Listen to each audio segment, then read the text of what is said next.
I stood in the kitchen, the chef's knife in my hand falling onto the cutting board in a steady rhythm, slicing the crisp green cucumber into uniform, thin pieces. The evening sun streamed in through the window, casting a warm golden glow on the countertop.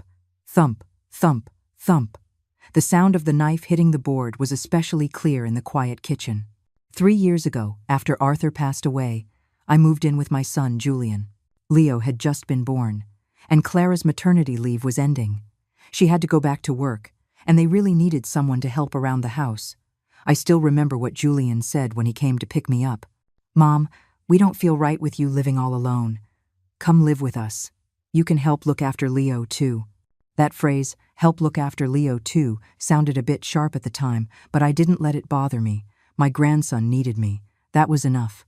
I put the sliced cucumbers onto a plate and took 2 tomatoes out of the refrigerator.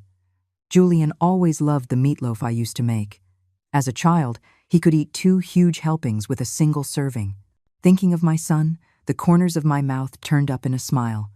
Even though he was now a successful department manager, in my eyes, he would always be that chubby little boy with 2 dimples when he smiled.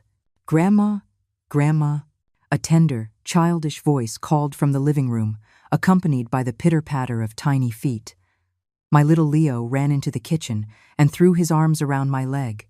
"Whoa there, my little treasure, slow down," I said, quickly putting down the knife, wiping my hands, and bending down to pick him up. 3-year-old Leo was heavy in my arms, his round eyes just like his father's when he was a boy. "Grandma, look!" Leo held up a colorful drawing, covered in a few crooked lines and shapes. "What is this?" "Let Grandma guess," I said, pretending to think. "Is it a car?" "No," Leo giggled. "It's a big dinosaur." "Wow, so it's a big dinosaur. You drew it so well," I said, kissing his little cheek. "How about we show it to Daddy when he gets home?" "When is Daddy coming home?" he asked. I looked up at the clock on the wall. It was already 6:20. Soon. Daddy's on his way home from work. Just as I said that, we heard the sound of the front door unlocking. Leo slipped out of my arms and shot towards the door like a little cannonball. "Daddy!" I followed him to the entryway and saw Julian bending down to pick up Leo, his face tired but wearing a happy smile. My son was dressed in a sharp suit, his tie slightly loosened, and fine lines had started to appear at the corners of his eyes. Time really flies. "Mom," Julian nodded at me, hoisting Leo onto his shoulders. "There was some great news at the office today." "What good news?" I asked, taking his briefcase. I could smell a faint scent of sweat. He got that from his father, always sweating easily. Julian's eyes lit up, his voice an octave higher. "I got promoted." "To department manager? Really?" I clapped my hands in delight. "That's wonderful. I knew my son was capable. Hold on, Mom will add a couple more dishes. We have to celebrate properly." I turned to go back to the kitchen, but Julian stopped me. "No need, Mom. I've already booked a private room at the Oak Room. I'm treating my department colleagues to dinner. Clara is coming straight from the mall over there. I just came back to change my clothes. And then I'm leaving." My hand froze in midair. I slowly turned around. "Oh, that's very nice. You young people go celebrate. I'll just stay home and watch Leo." Julian didn't seem to notice my disappointment. Loosening his tie, he said, "We're taking Leo too. My in-laws are already waiting there." My heart suddenly sank. "Your in-laws?"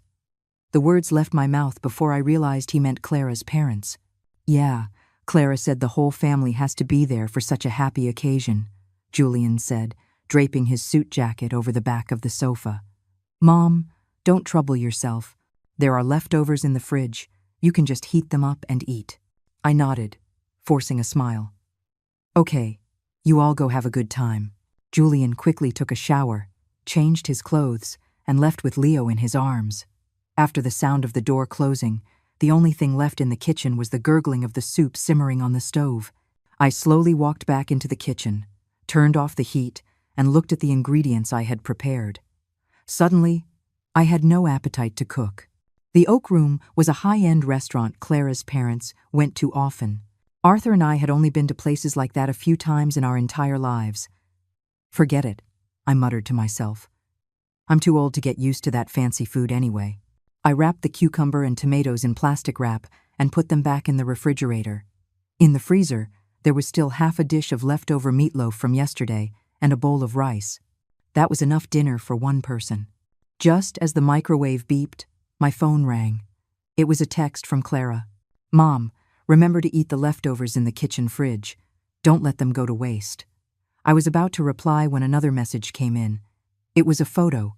In a luxurious private room, Julian stood in the middle, holding a glass of wine. Clara and her parents sat on either side of him. Leo was on his maternal grandfather's lap, and everyone at the table was beaming. In the corner of the photo, I could even see Julian's sister and brother-in-law. So, the entire family was there. I was the only one missing. My finger hovered over the screen for a moment before I finally replied with a single word. "Okay." I placed my phone face down on the dining table, the plastic case making a crisp clicking sound against the glass. The leftover meatloaf in the microwave gave off a rich, savory aroma, but I had suddenly lost my appetite. The clock in the living room pointed to 7:30, and it was completely dark outside. I mechanically carried my food to the coffee table and turned on the television. The local evening news was on, the anchorwoman's bright red lips opening and closing. I didn't hear a single word. My fingers, as if with a mind of their own, unlocked my phone and opened the photo album, scrolling to pictures from 3 years ago. It was the first New Year's after Arthur passed away. Our whole family took a group photo at the portrait studio near our building. Julian stood in the middle, with me on his left and Clara on his right. Leo was surrounded by the three of us, sitting on a small stool in the front row. Back then, I was still a part of the family portrait. A burst of laughter from the television pulled me back to reality. A family sitcom was playing on the screen. The actors were gathered around a dining table, talking and laughing. I turned off the TV, and the room instantly fell silent, save for the occasional hum of the refrigerator's compressor. Getting up, I walked towards Julian's bedroom, or I should say, their master bedroom now. The door was unlocked. I pushed it open gently, and my eyes were met with a huge wedding photo hanging on the wall above the bed. Clara was in a pure white wedding gown, and Julian was in a black suit. They were smiling radiantly in the picture. I remember that wedding dress was custom-made. It cost nearly $3,000, which was half of Arthur's and my annual pension. The vanity was covered with bottles and jars.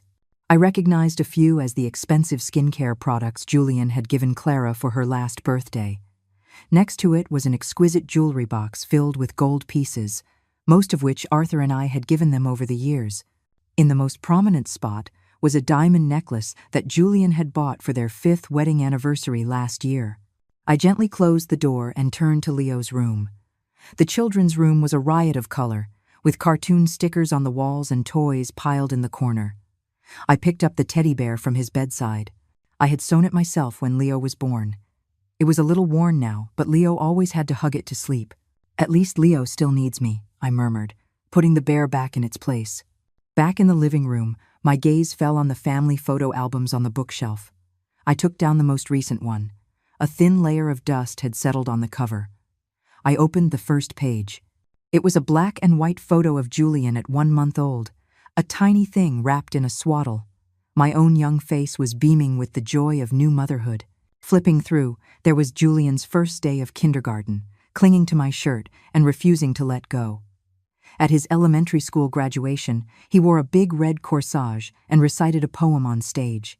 In middle school, he won first prize in a math competition, smiling shyly on the awards podium. The day his college acceptance letter arrived, the whole family set off firecrackers in the yard to celebrate. Every single photo documented the little things and the big things I had done for my son. To get him into a good school district, Arthur and I scrimped and saved to buy that house. To pay for his tutoring, I didn't buy any new clothes for 3 years straight. The year he took the SATs, I woke up at 4 o'clock every morning to make him soup to keep his strength up. My phone suddenly rang, jolting me out of my memories. The screen showed Carol, an old neighbor and one of the few old friends I still kept in touch with. "Hello, Eleanor? Have you eaten?" Carol's loud voice came through the receiver. Yes, I've eaten. How about you?" I tried to make my voice sound normal. "I just finished. I was bored, so I thought I'd give you a call," Carol said, then paused. Oh, by the way, I heard your Julian got a promotion.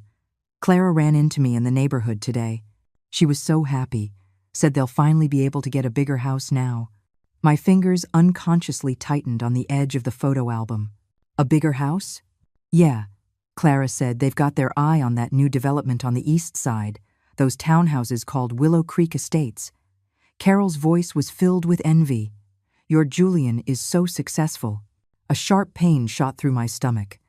Julian had never mentioned anything to me about moving. Eleanor, are you there? Ah, yes, I'm listening, I managed to reply. It's not set in stone yet. You know how Clara likes to talk ahead of things. True, Carol said, changing the subject. By the way, when are you coming back to the old house for a visit?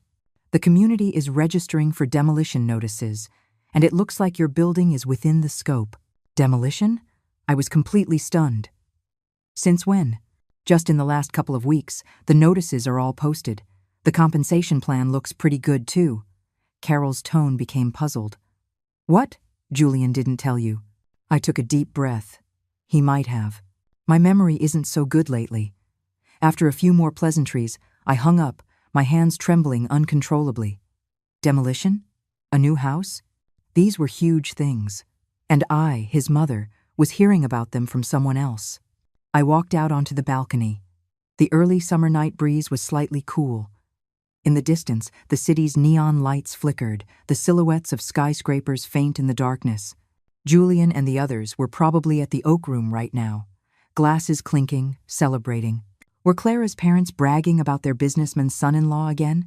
Was Julian's sister introducing Clara to her circle of wealthy friends? And me? I was only fit to eat leftovers at home, not even told about something as major as the demolition of my own home.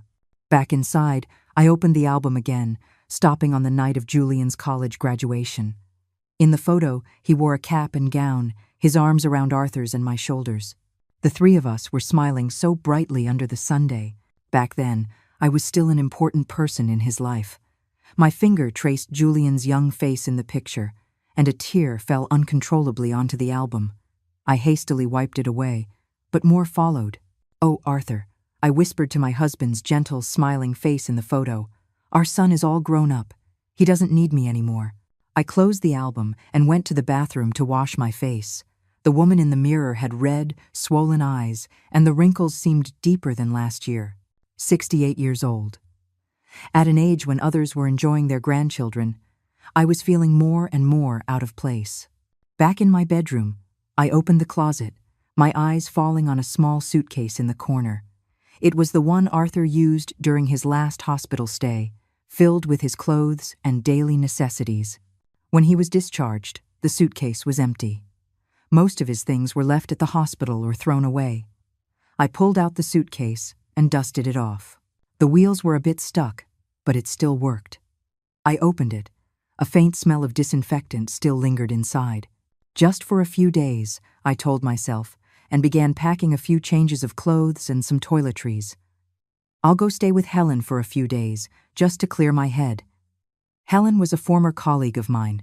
Her husband had passed away early, and she lived alone in an old apartment complex on the north side of the city. We talked on the phone occasionally, and she always told me to come and stay with her for a few days when I had the time. After packing, I sat on the edge of the bed and wrote a note. I'm going to stay at Helen's for a few days. Don't worry about me. I thought for a moment and added, there's some mac and cheese in the fridge. Leo likes it.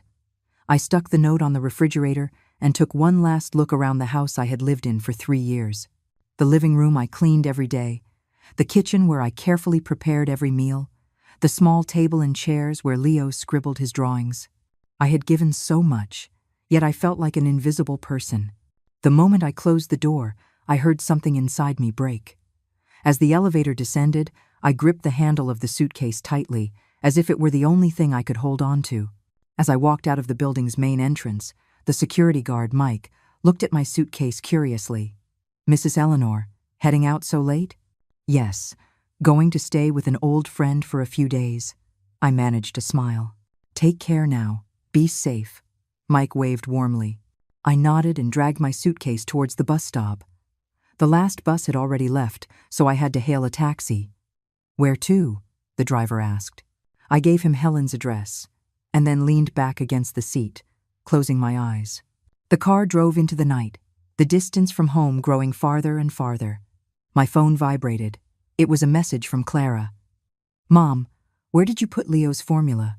We're almost home." I looked at the screen and didn't reply. Let Julian find it himself. He should remember a little of how I took care of him when he was a child. The taxi stopped at a red light. Outside the window, a family of 3 was crossing the street. The young parents held their little girl's hands between them. They said something, and all 3 of them laughed. My vision blurred again. Once upon a time, Arthur and I held Julian's hand just like that, thinking that such happiness would last forever. "We're here," the driver's voice pulled me back to the present. After paying the fare, I stood downstairs from Helen's apartment, suddenly hesitant. Was it appropriate to disturb her so late? Would she think I was strange? While I was hesitating, my phone rang again. This time it was Julian. "Mom, where did you go?" "Leo has been crying for his grandma." I took a deep breath and replied, "I'm at Helen's for a few days. You two take good care of Leo." After sending the message, I turned off my phone. Tonight, just for once, I would be selfish. Dragging my suitcase upstairs, I stood in front of Helen's door and rang the doorbell. In the few seconds I waited for the door to open, I suddenly realized this was the first decision I had made for myself in 3 years. When Helen opened the door, her eyes widened like saucers. "Eleanor, my goodness, what is all this? Can I stay for a few days?" My voice was hoarser than I expected. Helen immediately pulled me inside and took my suitcase. "What happened? Is it Julian and his family?" "It's nothing. I just wanted to get some fresh air." I forced a smile, but the muscles on my face felt stiff and disobedient. Helen's apartment was small, a 1-bedroom, but it was neat and tidy. A photo of her and her late husband hung on the wall.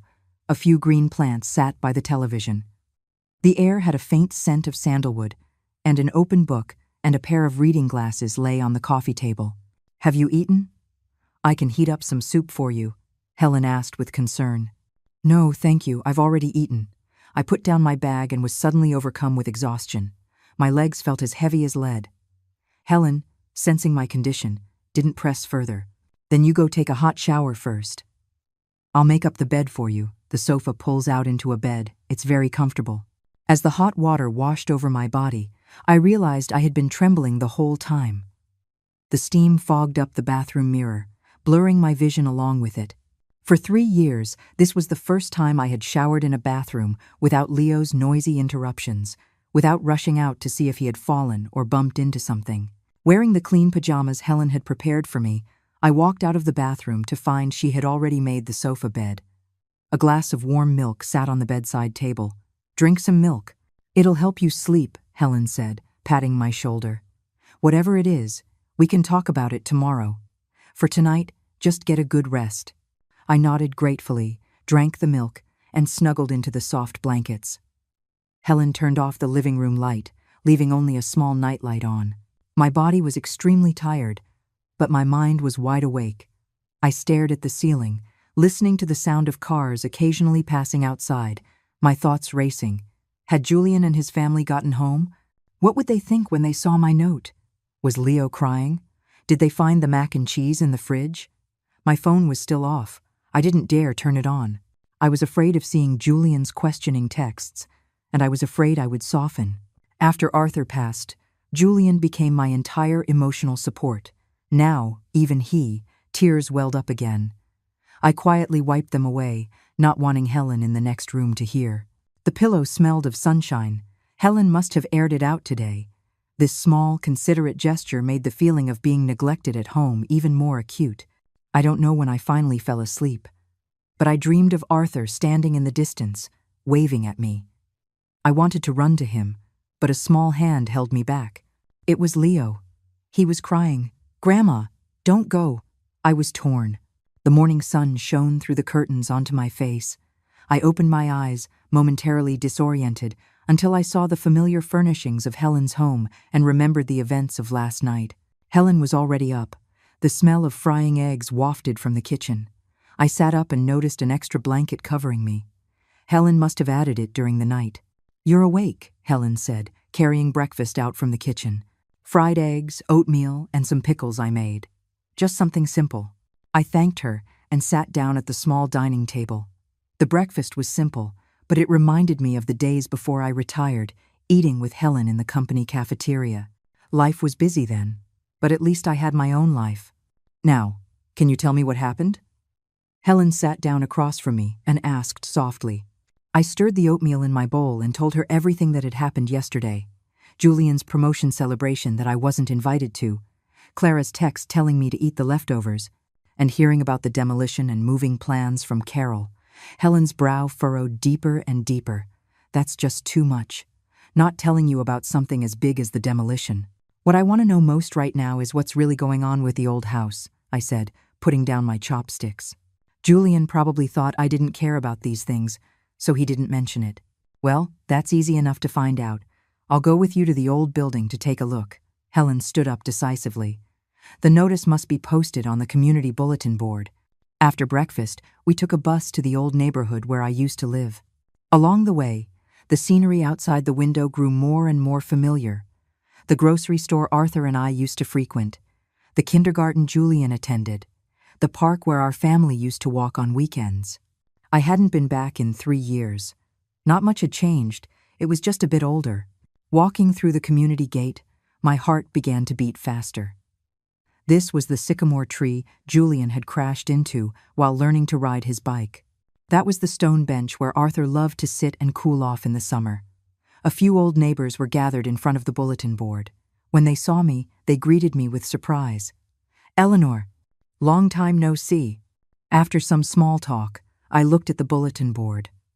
Sure enough, a conspicuous notice of intent for demolition was posted right in the middle.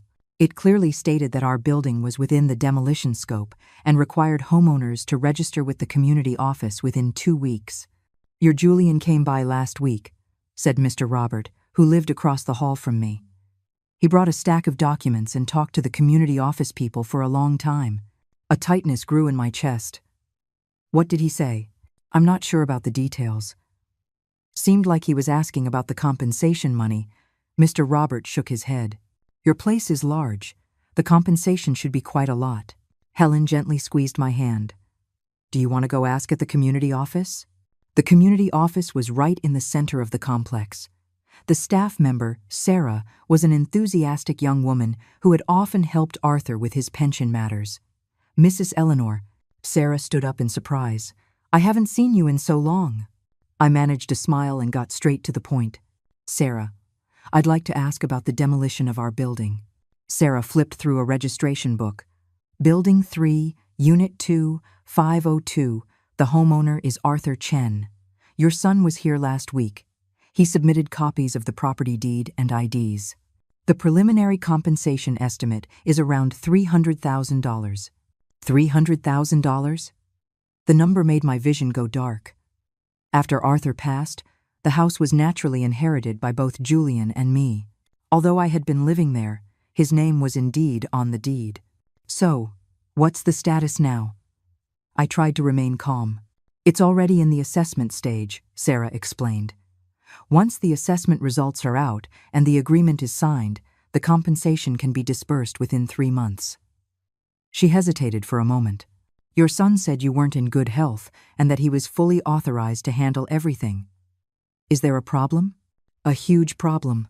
I fought back my anger. "No, I just came to find out." Walking out of the community office, my legs felt weak. I had to lean against the wall to stand. Helen looked at me with concern. "Eleanor, are you okay?" "They're handling the demolition behind my back." My voice trembled. $300,000 in compensation. What does Julian plan to do with it? Buy a townhouse for Clara? "Let's not jump to conclusions," Helen advised. "Maybe Julian wanted to give you a surprise." I gave a bitter laugh.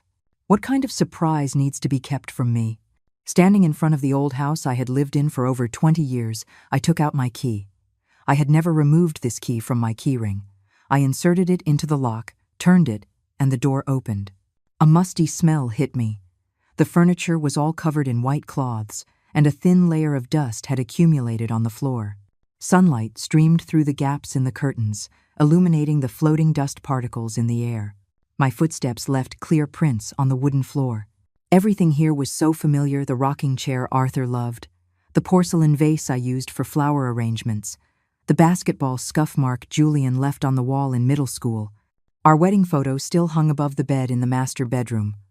A young Arthur, handsome and tall, with me leaning shyly on his shoulder. The photo had yellowed, but the happiness felt like it was just yesterday. In the study, Julian's awards and trophies from childhood were neatly arranged on the bookshelf. Arthur always said he wanted to keep these for his grandson, to let him know how outstanding his father was. Julian's college class schedule was still stuck to the kitchen refrigerator with a magnet I bought on a trip to Washington, D.C. There was a crack on the windowsill by the sink from a cup Julian had thrown in a fit of teenage anger. Every corner held a memory.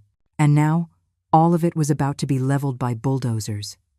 What hurt even more was that my own son planned to handle all of this behind my back. "Eleanor, look at this," Helen said, holding a stack of documents she had found in a drawer in the study. I took the documents. It was the demolition office's assessment report and compensation plan. Julian's signature was already on it.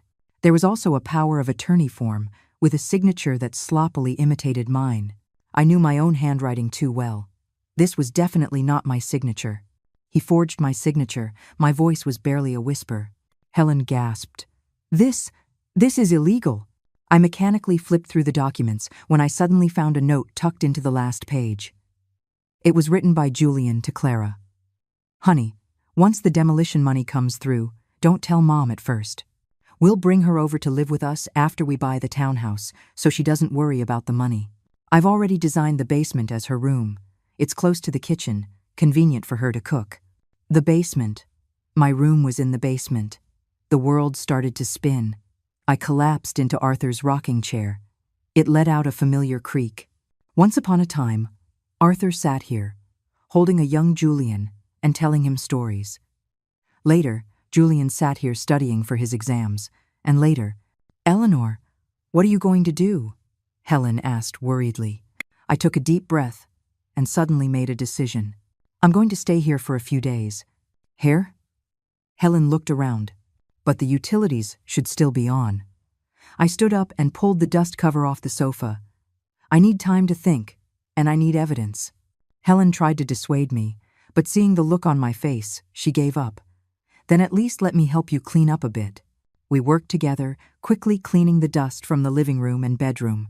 Helen went to the corner store downstairs to buy some daily necessities and food. Meanwhile, I plugged in my phone to charge it and turned it on. Dozens of unread messages and missed calls popped up, mostly from Julian, with a few from Clara. The most recent one was from Julian, sent 10 minutes ago. "Mom, where on earth are you?" Leo cried all night. "We're all so worried about you." I hesitated for a moment, then replied, "I'm at the old house. I want to be alone for a few days. Don't worry." The message had just been sent when the phone rang. It was Julian. "Mom, why did you go to the old house? No one's lived there for so long." "It's not safe." Julian's voice was clearly frantic. "I'm coming to get you right now." "No need," I said calmly. "I want to stay here for a few days to remember my time with your father. But Leo keeps crying for his grandma." Julian played his trump card. My heart did soften for a second, but then I remembered the documents and the note, and it hardened again. "You two are his parents. It's time you learn to take care of your child on your own. I'll be back on the weekend." I hung up and looked at Helen. "Can you do me a favor? I want to consult a lawyer." Helen nodded. "My nephew is a lawyer. He specializes in real estate disputes. I'll call him right now." That afternoon, Helen's nephew, David, came to the old house. He was a young man in his early 30s, wearing gold-rimmed glasses, and he spoke clearly and methodically. After listening to my story and reviewing the documents, David pushed up his glasses. "Mrs. Chen, first of all, forging a signature is illegal. This power of attorney is invalid. Secondly, this house was the joint property of you and your husband.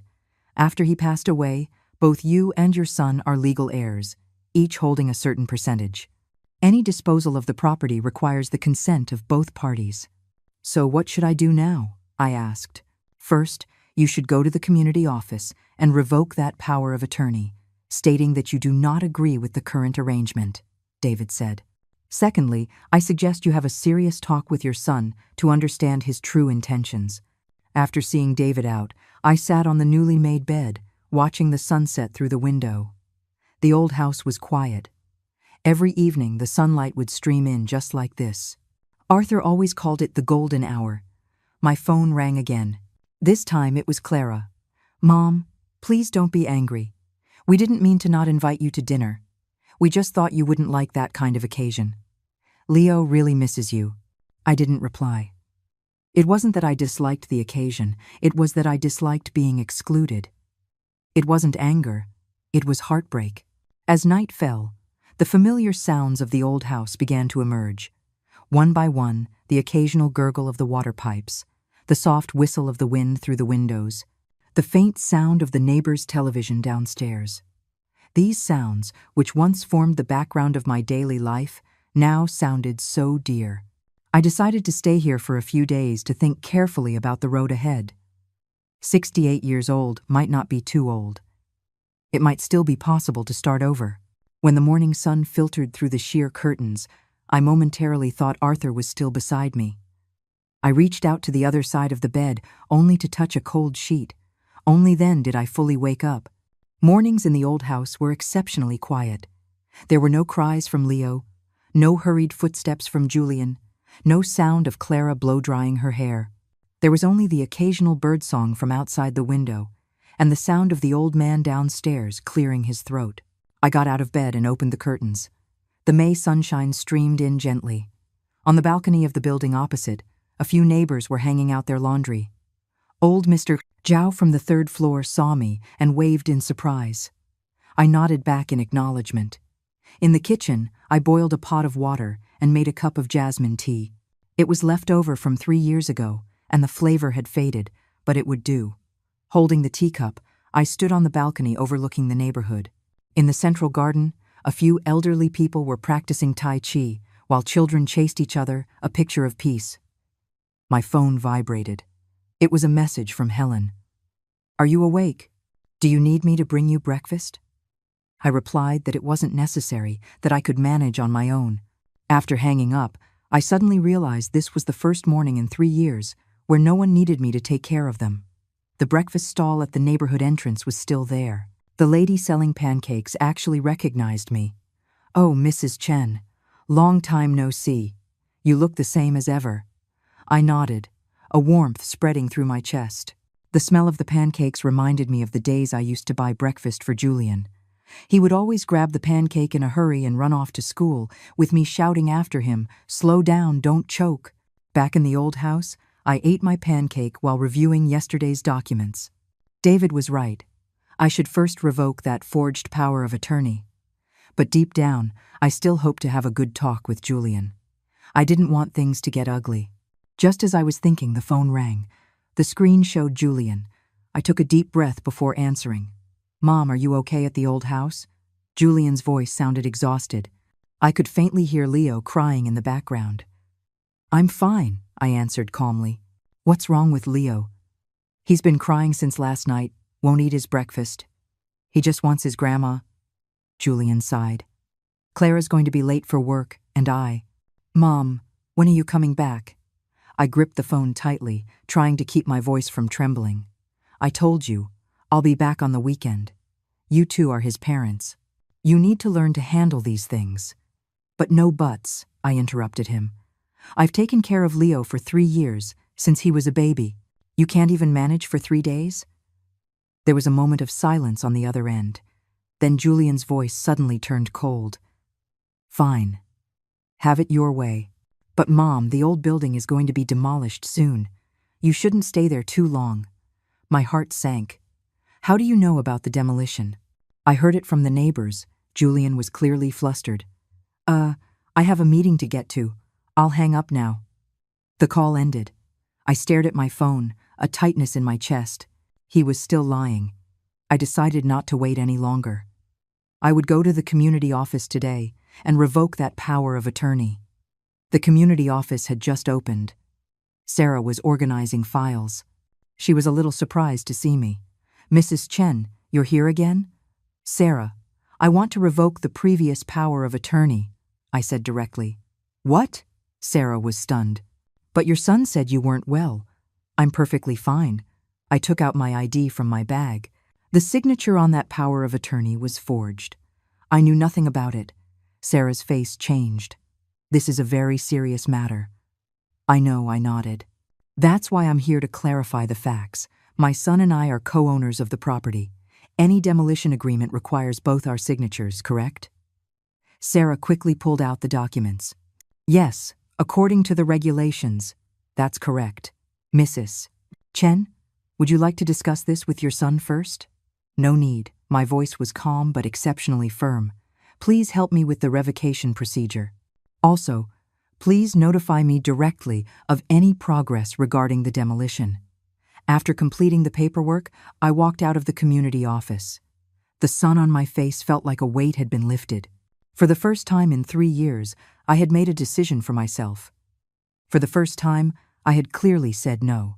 Back at the old house, I started to sort through some personal belongings. There were still a few of Arthur's clothes in the closet. I took them out and stroked them gently. They no longer carried his scent, but the warmth of his memory was still vivid. In the bedside table, there was a photo album filled with pictures of Julian from childhood to adulthood. I flipped through them one by one, tears blurring my vision. In the afternoon, Helen came to see me, bringing hot muffins and some homemade pickles. "Did it go smoothly at the community office?" she asked while helping me pack. "I took care of it." I nodded. "Sarah said they will issue a new notice requiring both parties to be present to sign. So, what are you going to do next?" I put down the photo album and sighed deeply. "I don't know. David said I'm entitled to a portion of the demolition money. I could buy a small condo for myself. But what? But I don't want to lose Julian and Leo." Tears finally broke through. "They're my only family." Helen hugged me, gently patting my back. "Silly woman, you're Julian's mother. That will never change. He might be influenced by Clara right now, but blood is thicker than water. One day, he'll understand." As we were talking, the doorbell suddenly rang. Helen went to open the door, then let out a surprised cry. "Eleanor, come and see this." I wiped my tears and walked to the door. The hallway was filled with large and small bags, baby formula, diapers, Leo's favorite snacks, and a few boxes of health supplements. On top of it all was a note. "Mom, we don't know where Leo's things are. Please use these for now. Love, Julian." I crouched down and looked through the items, a mixture of feelings in my heart. What was this? A carrot after the stick? Or did he genuinely care? "Should you call him?" Helen asked. I shook my head. "Let's wait a little longer." That night, I tossed and turned, unable to sleep. Every corner of the old house reminded me of the past. At 2 a.m, my phone screen suddenly lit up. It was a photo from Clara. Leo's eyes were red and swollen from crying, and he was clutching the little teddy bear I made for him. The caption read, "Leo misses his grandma." My heart felt like it was being pricked by a needle. For 3 years, Leo had slept by my side almost every night. How scared he must be now. I almost grabbed the phone to call Julian, but in the end, I put it down.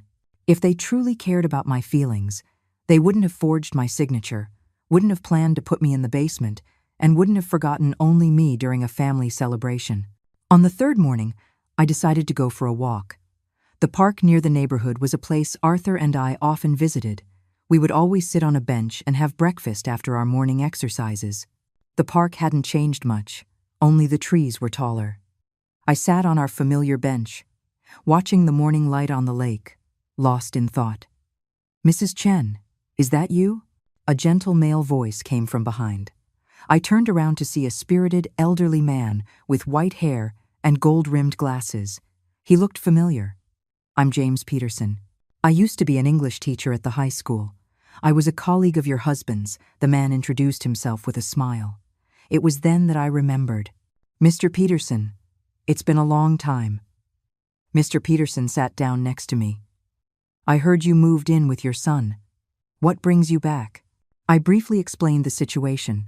omitting the unpleasant parts. Mr. Peterson nodded without asking further questions. I live alone now, he said. After retiring, I joined the senior program at the community center. I teach a calligraphy class. Life is quite fulfilling.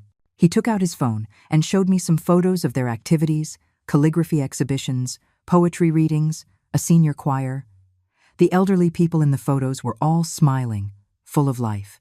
We have a calligraphy and painting exhibition next week at the Cultural Center, Mr. Peterson said warmly. Would you be interested in coming? Just as I was about to answer, my phone rang. It was Julian. I hesitated, then answered, Mom. Julian's voice was unusually anxious. Leo has a high fever. He keeps calling for Grandma.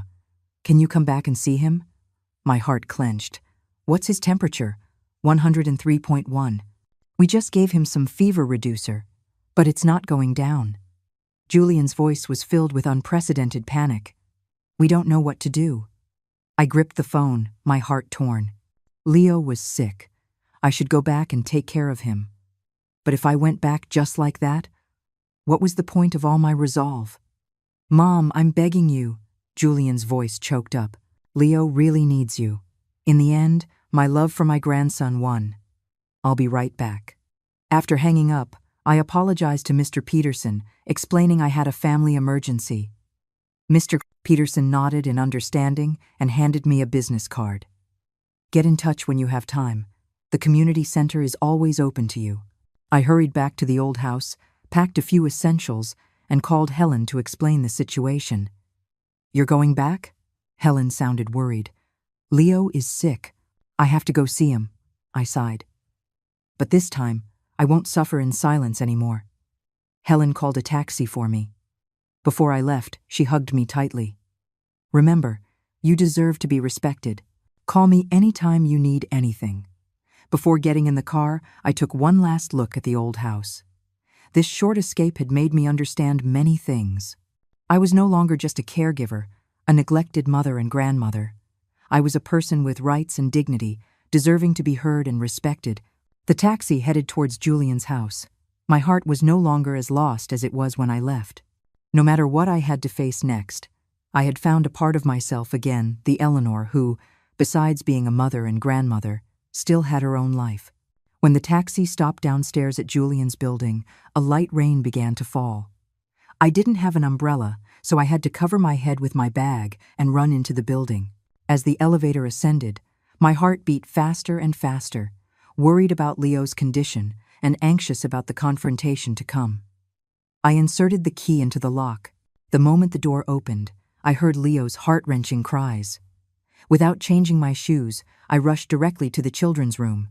Leo was lying on the bed, his little face flushed red from the fever, tears and snot covering his face.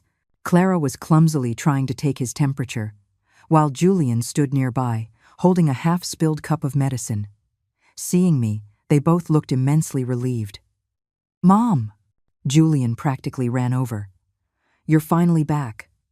I ignored him and went straight to the bed, feeling Leo's scorching forehead. Leo opened his teary eyes, saw it was me, and immediately reached out his little hands. Grandma, it hurts. Where does it hurt, sweetie? I asked softly, expertly checking his throat and ears. My head hurts, Leo sobbed. I took the thermometer and measured again 102.7. It was indeed very high. I opened the medicine cabinet, found the cooling patches I always used, and stuck one on Leo's forehead.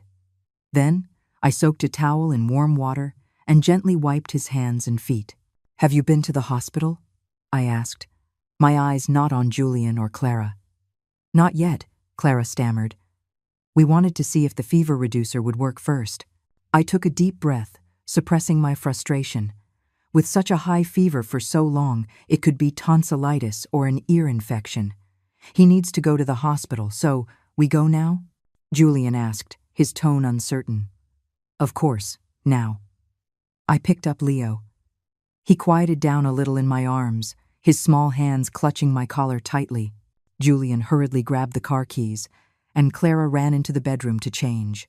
Watching their frantic state, I suddenly realized that in the 3 years I had been taking care of Leo, they had barely participated in his daily care. They didn't even know the most basic responses. The emergency room at the children's hospital was always crowded. We waited for nearly an hour to see a doctor. The diagnosis was acute tonsillitis, requiring an IV drip of antibiotics. Leo burst into tears at the sight of the needle. I had to hold him, softly humming his favorite nursery rhyme to calm him down. As the nurse inserted the four, Julian and Clara stood by, helpless. The nurse gave them a strange look. The parents can help hold the child still. Only then did Julian step forward and awkwardly hold Leo's leg. The moment the needle went in, Leo cried even louder. My heart ached so much I almost cried too. It was late at night by the time the IV drip finished. Leo's fever had subsided a little, and he'd fallen asleep in my arms.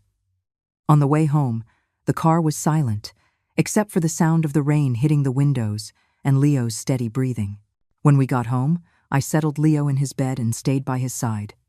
Julian and Clara hovered at the doorway, seeming to want to say something but not daring to. You two go get some rest, I said without turning my head. I'll stay with Leo tonight. They left as if granted amnesty. I listened to their footsteps recede and sighed softly, tucking Leo in. At 3 a.m, Leo's fever finally broke, and his breathing became steady. I leaned back in the chair by his bed, exhausted but unable to sleep. My phone screen lit up. It was a message from Helen. How's Leo? Do you need my help? I replied. We've seen a doctor. He's stable now. Helen quickly replied. That's good. By the way, my nephew said if you need legal advice, you can contact him anytime. I had just put down my phone when I heard a soft knock on the door. Julian was standing there, holding a glass of warm milk. Mom, thank you for your hard work. He handed me the milk. Is Leo better? I took the milk and nodded. The fever's gone. He should be fine. Julian sat down by the bed, looking at the sleeping Leo, hesitating to speak. After a moment of silence, he finally said, Mom, where were you these past few days? We were really worried. I was at the old house, I said calmly.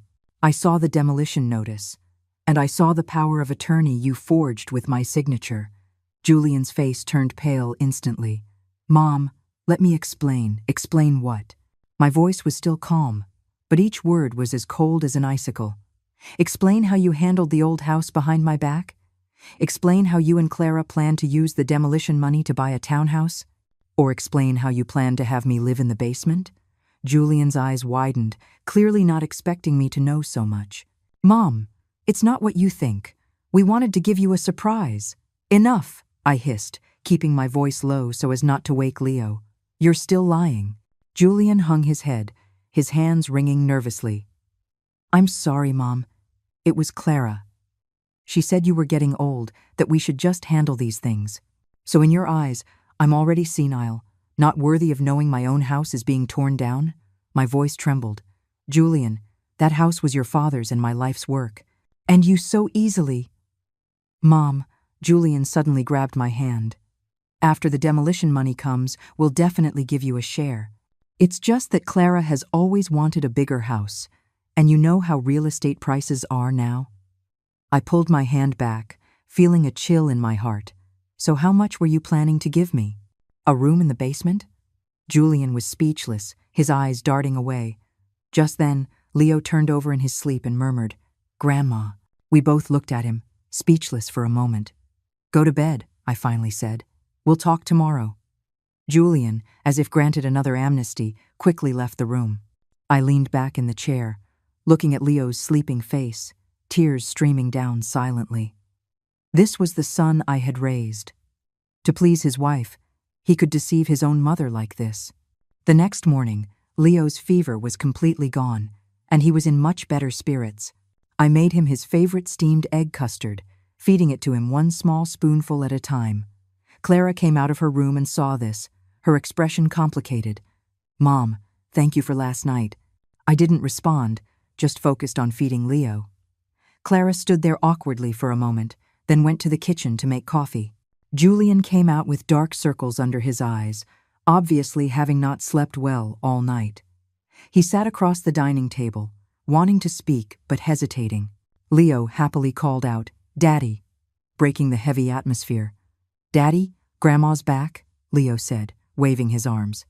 Julian forced a smile. Yes, Grandma's back. Is Leo happy? Happy, Leo answered loudly, then turned to me.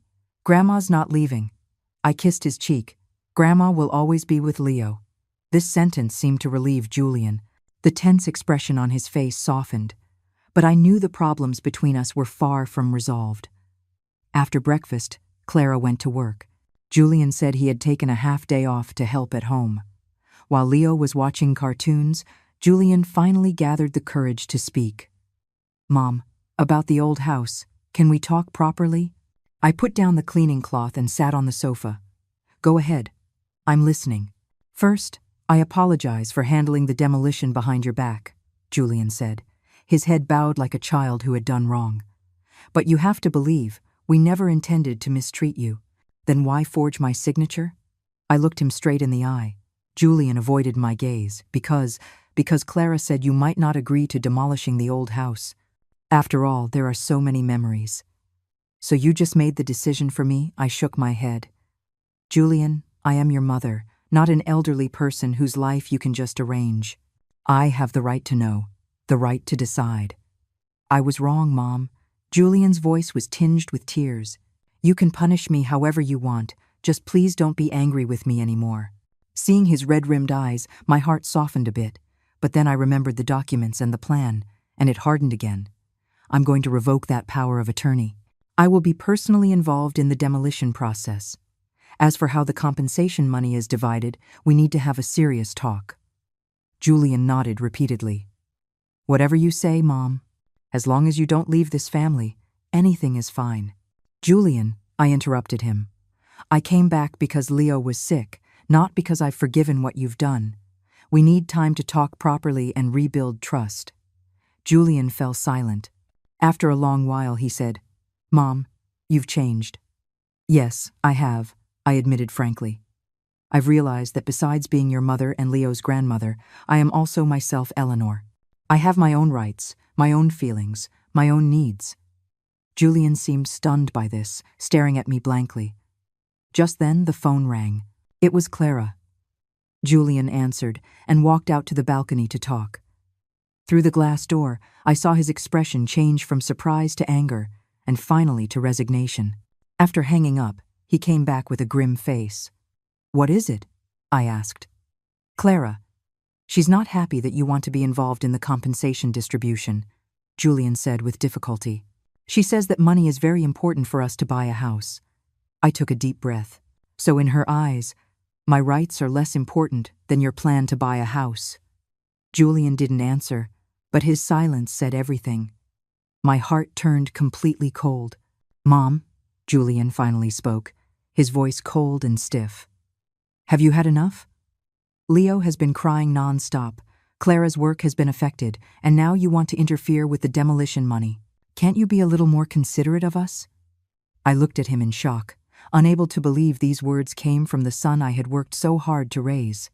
All the grievances, anger, and sadness churned in my chest, but I maintained a calm facade. Julian, I said slowly, legally, I am entitled to a portion of the demolition money from the old house. As for taking care of Leo, I do it out of love, not obligation. Julian's expression stiffened. What do you mean? I looked him straight in the eye.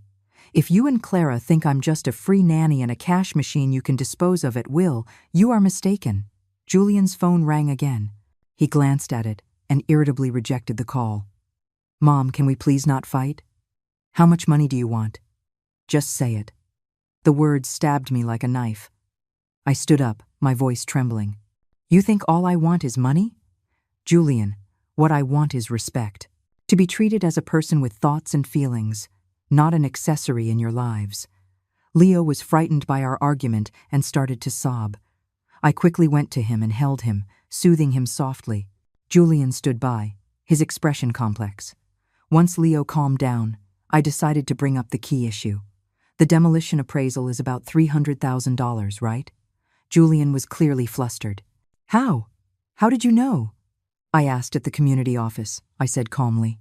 They also told me you had already submitted the documents, intending to handle everything yourself. Julian's face turned red, then pale. "Mom, we can discuss this properly." "Discuss?" I gave a bitter laugh.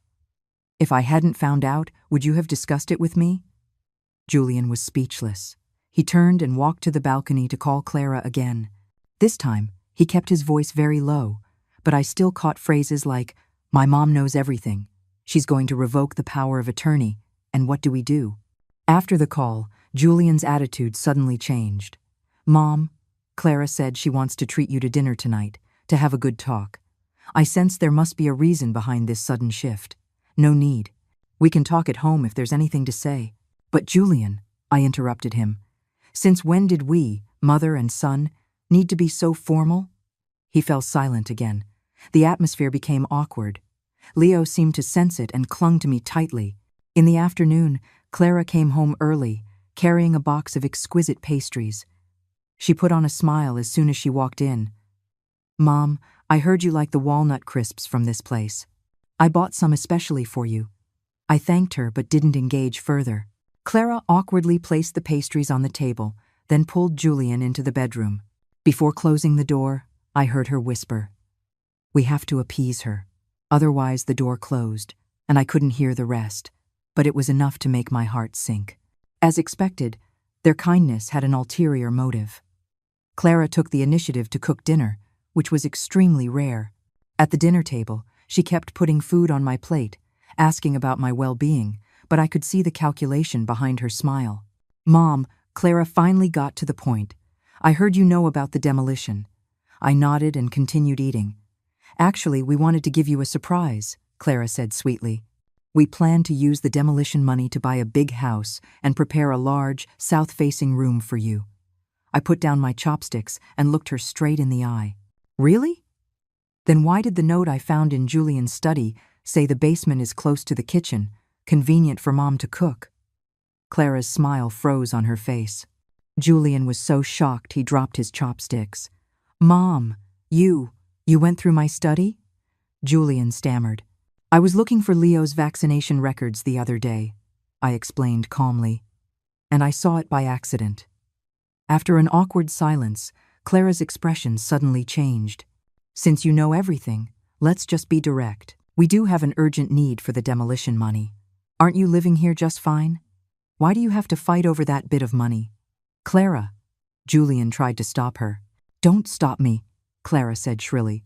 "Do you know how expensive it is to raise a child now? Do you know how high real estate prices are? We finally have a chance to get a bigger house. As an elder, shouldn't you be supportive?" I looked at this once gentle and lovely daughter-in-law and suddenly felt she was a complete stranger. And my son just sat there, saying nothing. "Clara," I stood up slowly. "First, that's not just your money. Second, respect is mutual. You plan celebrations without inviting me, tell me to eat leftovers, handle my house behind my back, and now you accuse me of fighting for money. Is this how you treat your elders?" Clara wanted to say more, but Leo suddenly started crying. I picked up my grandson and left the dining table. Behind me, I heard Julian and Clara begin to argue in low voices. That night, I slept with Leo in the children's room. In the dead of night, I gently stroked Leo's soft hair, thinking about the future. It was clear that in this family, I had gone from being a family member to a burden and an obstacle. But at 68, did I not have the right to choose? Looking at Leo's sleeping face, I secretly made a decision. It was time to live for myself. Not just for me, but also to show Leo that even at nearly 70, a person could live with dignity. The morning sun filtered through the gap in the curtains. I rose gently, trying not to wake Leo sleeping beside me. After last night's argument, the atmosphere in the house was still tense, but at least Leo's fever was gone, which was a relief. In the kitchen, I put water on to boil for oatmeal, moving as quietly as possible. There weren't many ingredients in the fridge. I found a few mushrooms and some greens, planning to make a light mushroom and vegetable oatmeal. As I chopped the vegetables, my thoughts drifted back to the community center Mr. Peterson had mentioned. Calligraphy. I had been obsessed with it for a while when I was young, but then work and family got in the way. Picking it up again now might be a good choice. By the time the oatmeal was ready, Julian walked into the kitchen, rubbing his eyes. "Mom, you're up so early?" "I'm used to it," I answered briefly, placing a bowl of oatmeal on the table. I made Leo's separately. "We can heat it up when he wakes." Julian sat down, staring blankly at his bowl. I noticed the dark circles under his eyes. He clearly hadn't slept well. "Mom?" he began hesitantly. "About last night. Clara, she—" "No need to explain," I interrupted him. "I understand your desire for a bigger house, but your methods were wrong." Julian lowered his head. "I know I was wrong. Actually, Clara and I had a fight last night. I was a bit surprised but didn't show it, just continued stirring the pot of oatmeal. I told her she shouldn't have treated you like that she shouldn't have handled the demolition behind your back."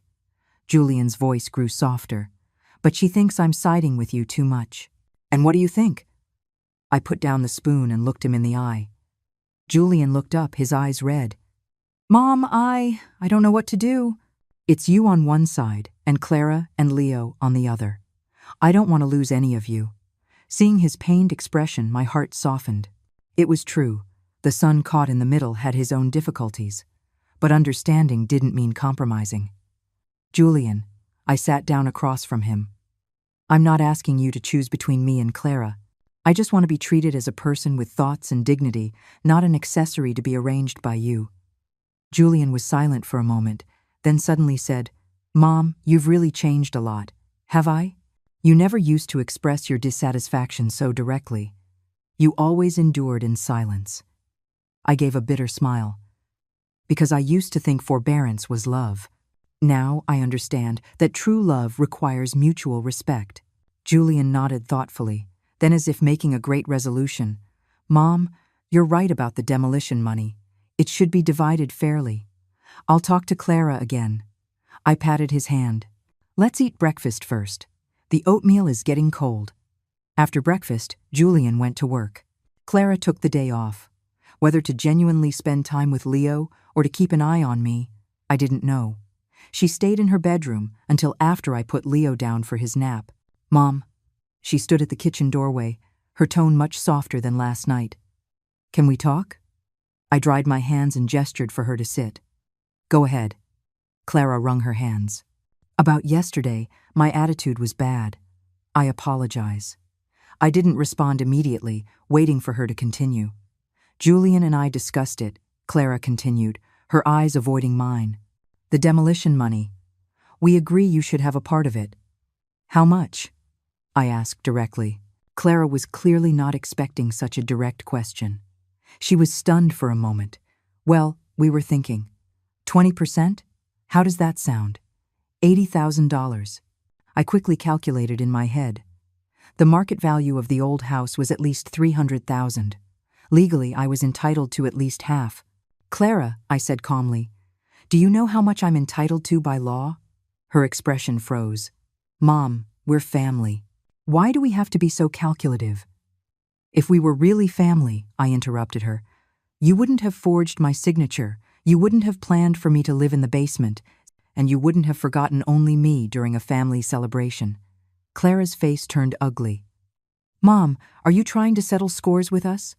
Not settling scores, but being reasonable, I stood up. "I will consult a lawyer about the demolition money. I won't give up what's mine, and I won't take a penny that isn't." Clara shot up from her chair, which scraped harshly against the floor. "Fine. Since you want to tear things apart, don't blame us for being merciless."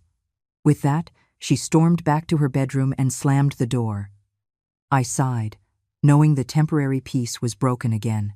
But strangely, I didn't feel the panic or self-blame I used to. Instead, I felt a sense of relief. At least we didn't have to pretend to be a happy family anymore. In the afternoon, while Clara took Leo downstairs to play, I called Mr. Peterson to ask about the calligraphy class at the community center. "Mrs. Chen," Mr. Peterson's voice was full of surprise. "I was just about to contact you. The calligraphy class starts tomorrow at 2 in the afternoon. Are you interested in trying it out?" "I'd like to try," I said, "but I might not be able to make it on time every week." "No problem, Mr. Peterson said warmly. "We're very flexible here. You're welcome any time." After hanging up, I felt a long-lost sense of anticipation. Calligraphy. I wondered if my hands, which hadn't practiced in over 30 years, could still write well. In the evening, Julian worked late and didn't come home for dinner. The dinner table was just me, Clara, and Leo. The atmosphere was so heavy that even Leo noticed, eating his food quietly without a word. After dinner, Clara took Leo straight to his room, leaving me alone in the living room. I turned on the TV but couldn't focus. My phone vibrated. It was a message from Helen. "How are things? Is the situation at home any better?" I replied, "Calm for now, but the problem isn't solved. I'm thinking of going to the community center tomorrow." Helen quickly replied, "Good idea. Getting out will do you good. By the way, my nephew said if you need legal help, you can call him any time." I thanked her and put down my phone. Legal action was the last resort. I still hoped to resolve things peacefully with Julian and his family.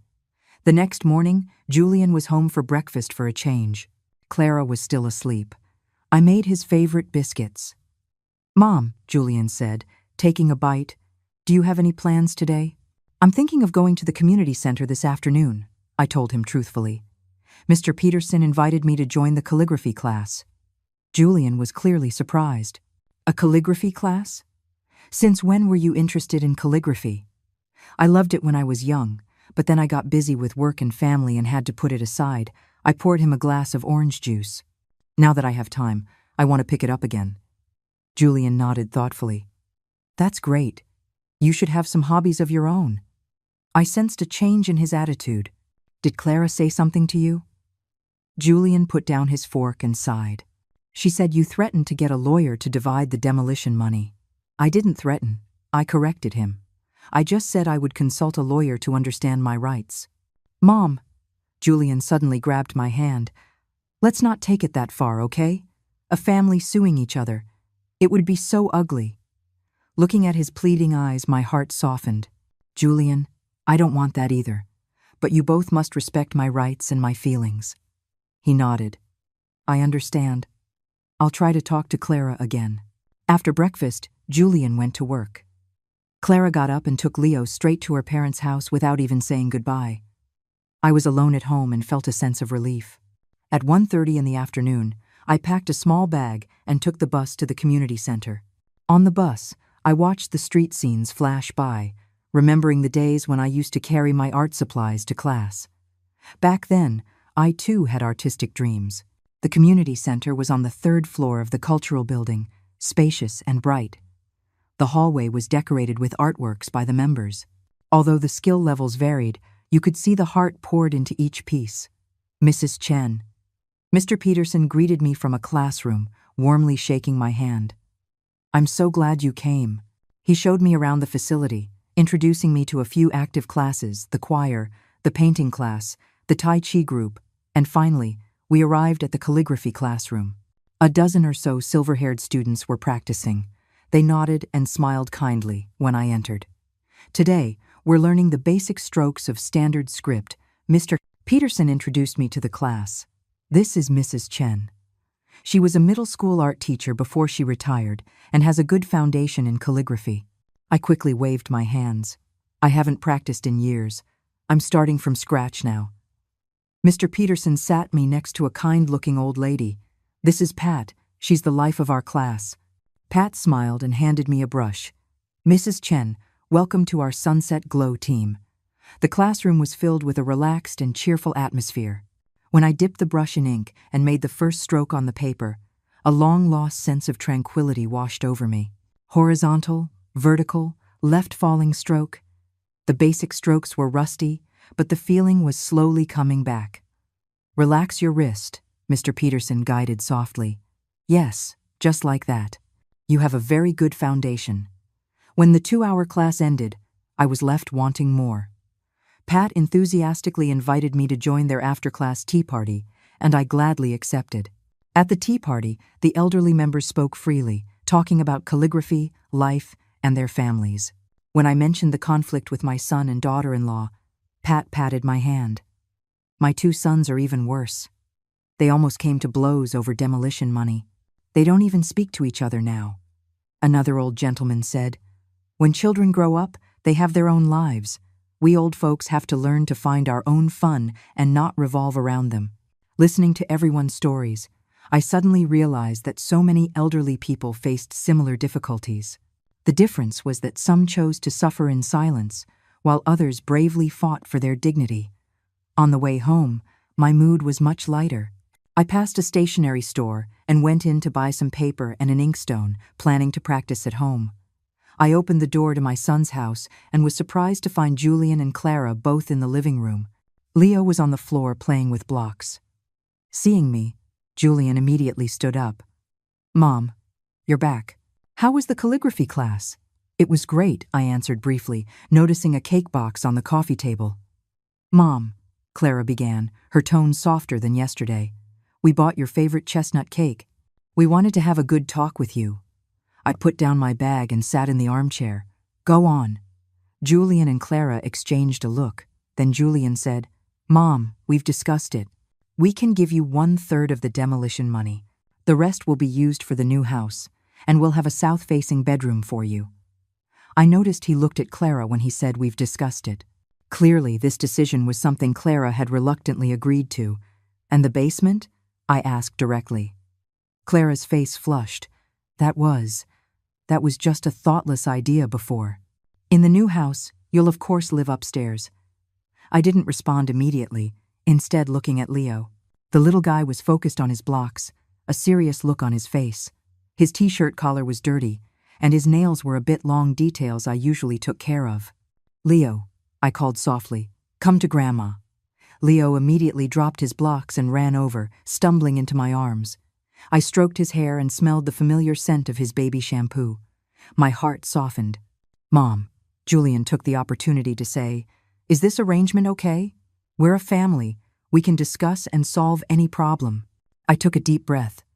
"Julian, Clara, I can accept the 1/3 distribution plan, but I have one condition." "What condition?" Clara immediately became alert. "I need to have my own independent living space and time," I said calmly. "For example, I'll go to the community center 3 days a week, and you two will take care of Leo yourselves." Clara frowned. "But Clara," I interrupted her, "Leo is already 3 years old. You are his parents. You should take on more responsibility."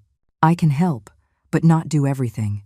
To my surprise, Julian nodded first. "Mom is right. We should spend more time with Leo." Clara glared at him, but didn't object further. "Also," I continued, "I want to be involved in the design of the new house. I will decide on my own room." This time, Clara clearly hesitated, but Julian squeezed her hand, and she reluctantly nodded. "Okay, then it's settled." I picked up Leo. "Now, who's going to tell me why Leo's nails are so long?" Julian and Clara looked at each other, both embarrassed. I shook my head, took out the child's nail clippers from the drawer. "Watch, I'll teach you how to cut Leo's nails." That evening, the atmosphere at home eased considerably. Although Clara was still a bit unnatural, at least she wasn't giving me the cold shoulder. Julian was visibly relieved and even tried some of my calligraphy practice sheets, praising my talent. Before bed, I sat on my bed and looked through the photos I took today on my phone, the group photo from the calligraphy class, the harmony in the family piece I wrote, Leo's focused face as he played with his blocks. Suddenly, a new message popped up. It was from Mr. Peterson with next week's class schedule, followed by a sentence. "Mrs. Chen, your brushwork has a lot of spirit. Keep it up, and you'll surely achieve great things." I smiled, put down my phone, and turned off the lamp. In the darkness, I felt for the first time that beyond the roles of mother and grandmother, I could also be Mrs. Chen, the student, and that young girl who once had artistic dreams. The morning sun streamed through the sheer curtains. I opened my eyes and took a moment to realize it was Saturday. Leo didn't have to go to preschool, and for once, Julian and Clara were both home. After getting up and washing, I tied on my apron to make breakfast. In the kitchen, I fried eggs while thinking about yesterday's calligraphy class. Mr. Peterson taught us the 8 principles of Yong, the foundation of standard script. My wrist was still a little sore, but the long-lost feeling of concentration was captivating. "Grandma?" Leo ran into the kitchen barefoot and hugged my leg. "I want a fried egg." "Okay, Grandma's making them right now." I bent down and kissed his cheek. Go wake up Mommy and Daddy. Leo bounced off. A moment later, Julian walked in, rubbing his eyes. Mom, you're cooking so early? I'm used to it. I placed the fried eggs on a plate. Is Clara still sleeping? Julian poured himself a glass of water. Mom, are you going to the community center again today? This afternoon, I said, wiping my hands. I'll play with Leo this morning. Julian nodded, then suddenly lowered his voice. Mom, about the demolition money, Clara and I talked a few more times. Her attitude has softened a lot. You don't have to worry too much. I was surprised he would bring this up. She agreed to the 1/3 split. Yes, Julian hesitated. But Mom, do you really need that much money? I mean, you live with us. You don't have to worry about food or expenses. I put down the spatula and looked him straight in the eye. Julian, that money isn't just money. It's your father's and my life savings. It's my security and my dignity. Besides, who knows what the future holds? What if I get sick and need a caregiver? Julian immediately said, Mom, why would you think that? Clara and I will definitely take care of you. I didn't argue, just smiled. I hope so. After breakfast, Clara finally got up, looking unwell. She ate a little, then said she had to go out. Working on a Saturday? Julian asked. Meeting a friend to look at houses, Clara glanced at me. Since Mom is taking 1/3 of the money, we have to reconsider our budget. Julian gave me an awkward look. Clara, it's all right, I said calmly. You should plan carefully. By the way, can I see the floor plans for the new house? Clara hesitated. They're still in the design phase. I'll show you when they're finalized. After she hurried out, Julian explained.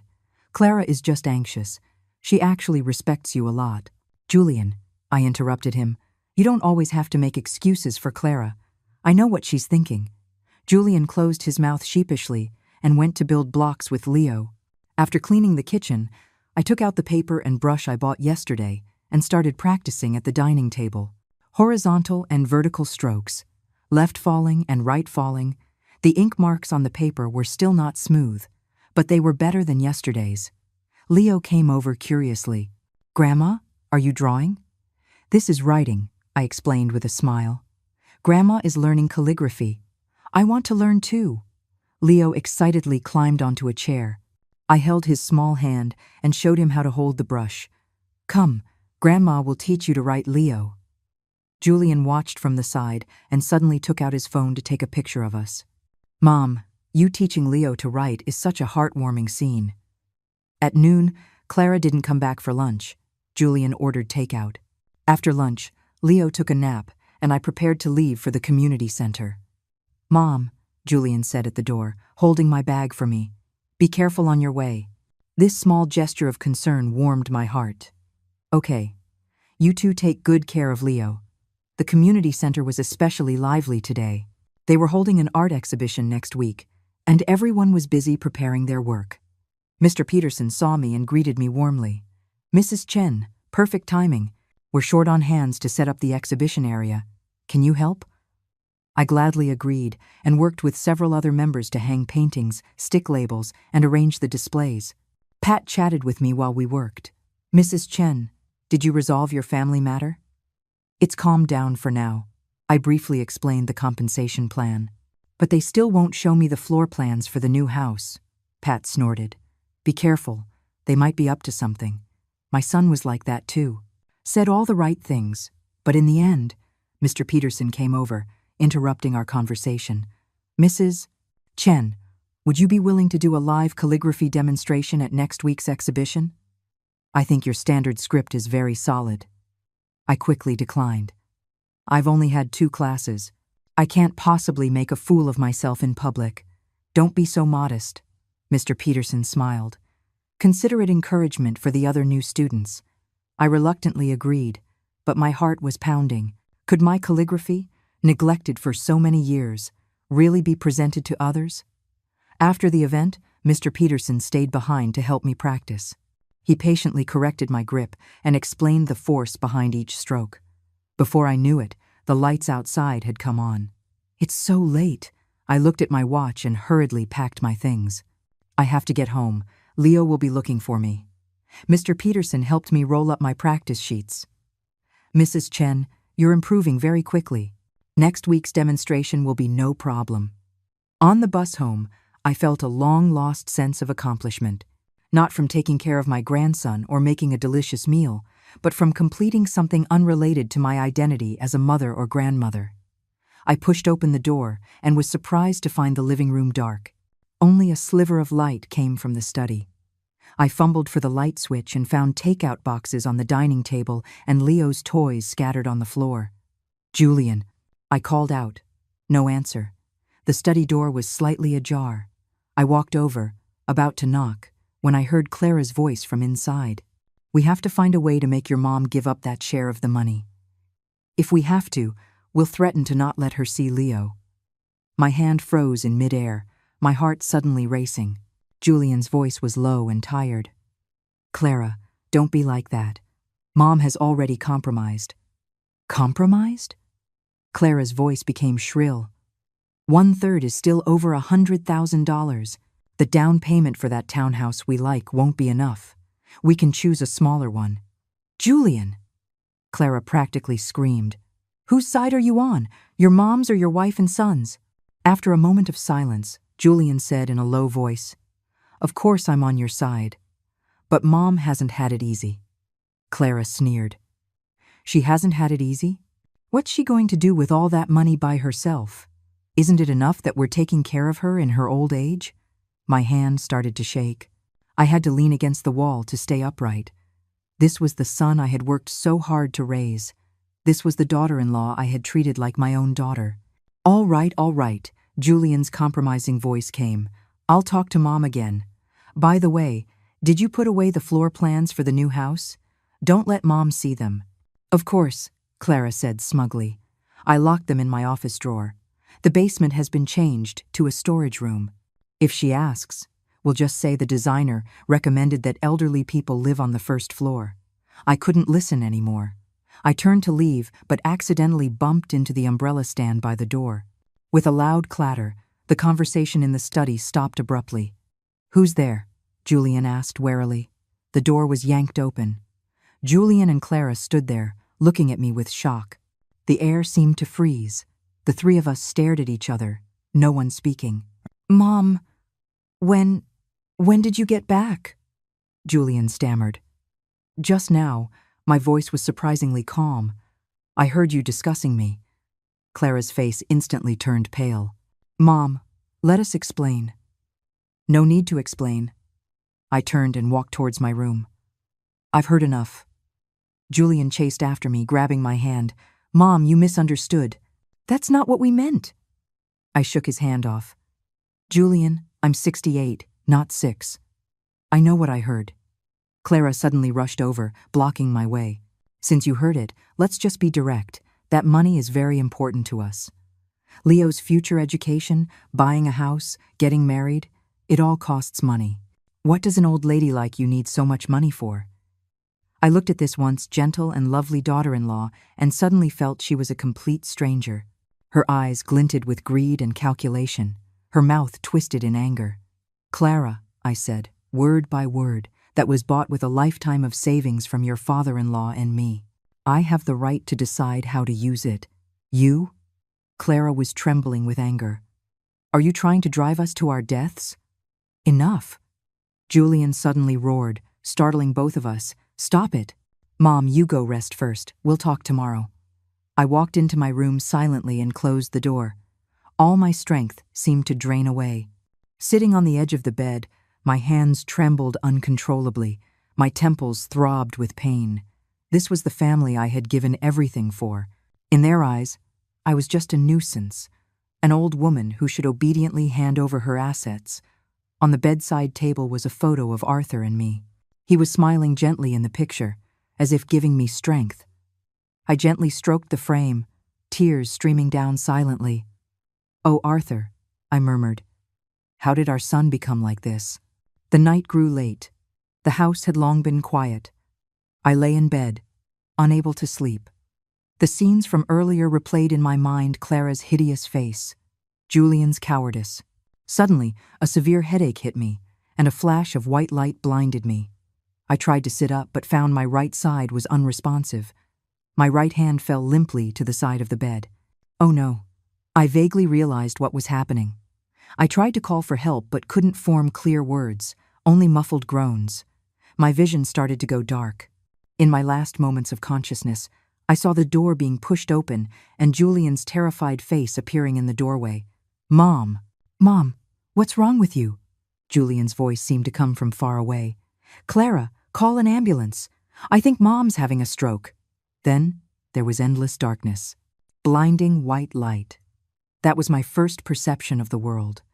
Then the smell of disinfectant, the rhythmic beeping of a machine, and the feel of a coarse bedsheet beneath me. I tried to open my eyes, but my eyelids were as heavy as lead. Blood pressure is stable. Right side limb mobility, grade 2. A mild stroke. Requires further observation. A fragmented conversation drifted into my ears. It seemed to be a doctor speaking. Mom, can you hear me? This time it was Julian's voice. Very close. Choked with tears. I mustered all my strength and finally opened my eyes. In my blurry vision, Julian's haggard face slowly came into focus. His eyes were red and swollen, his face unshaven. He looked 10 years older. Water. I managed to squeeze out a word, my throat as dry as if it were on fire. Julian quickly used a cotton swab to moisten my lips. The doctor said not to drink too much. You might choke. Mom, you scared me to death. I slightly moved my eyes, taking in my surroundings. It was a 2-person hospital room. I was by the window. The other bed was empty. It was an overcast day outside, impossible to tell the time. What time is it? I asked hoarsely. 3 in the afternoon. Julian looked at his watch. You were unconscious for a day and a night. I tried to move my right hand. I could only feel a faint sensation. I couldn't lift it. My right leg was the same. My left side could move, but any large movement made me dizzy. The doctor said you had a mild stroke. Julian held my left hand. Your right side is temporarily weak, but it can be recovered through physical therapy. I nodded, then suddenly remembered something. Leo? He's at Clara's parents' house. Julian lowered his head. Clara has an important project at work. She can't get away. I closed my eyes, my heart turning cold. My daughter-in-law wouldn't even visit me in the hospital. This was the family I had taken care of for 3 years. Mom? Julian hesitated.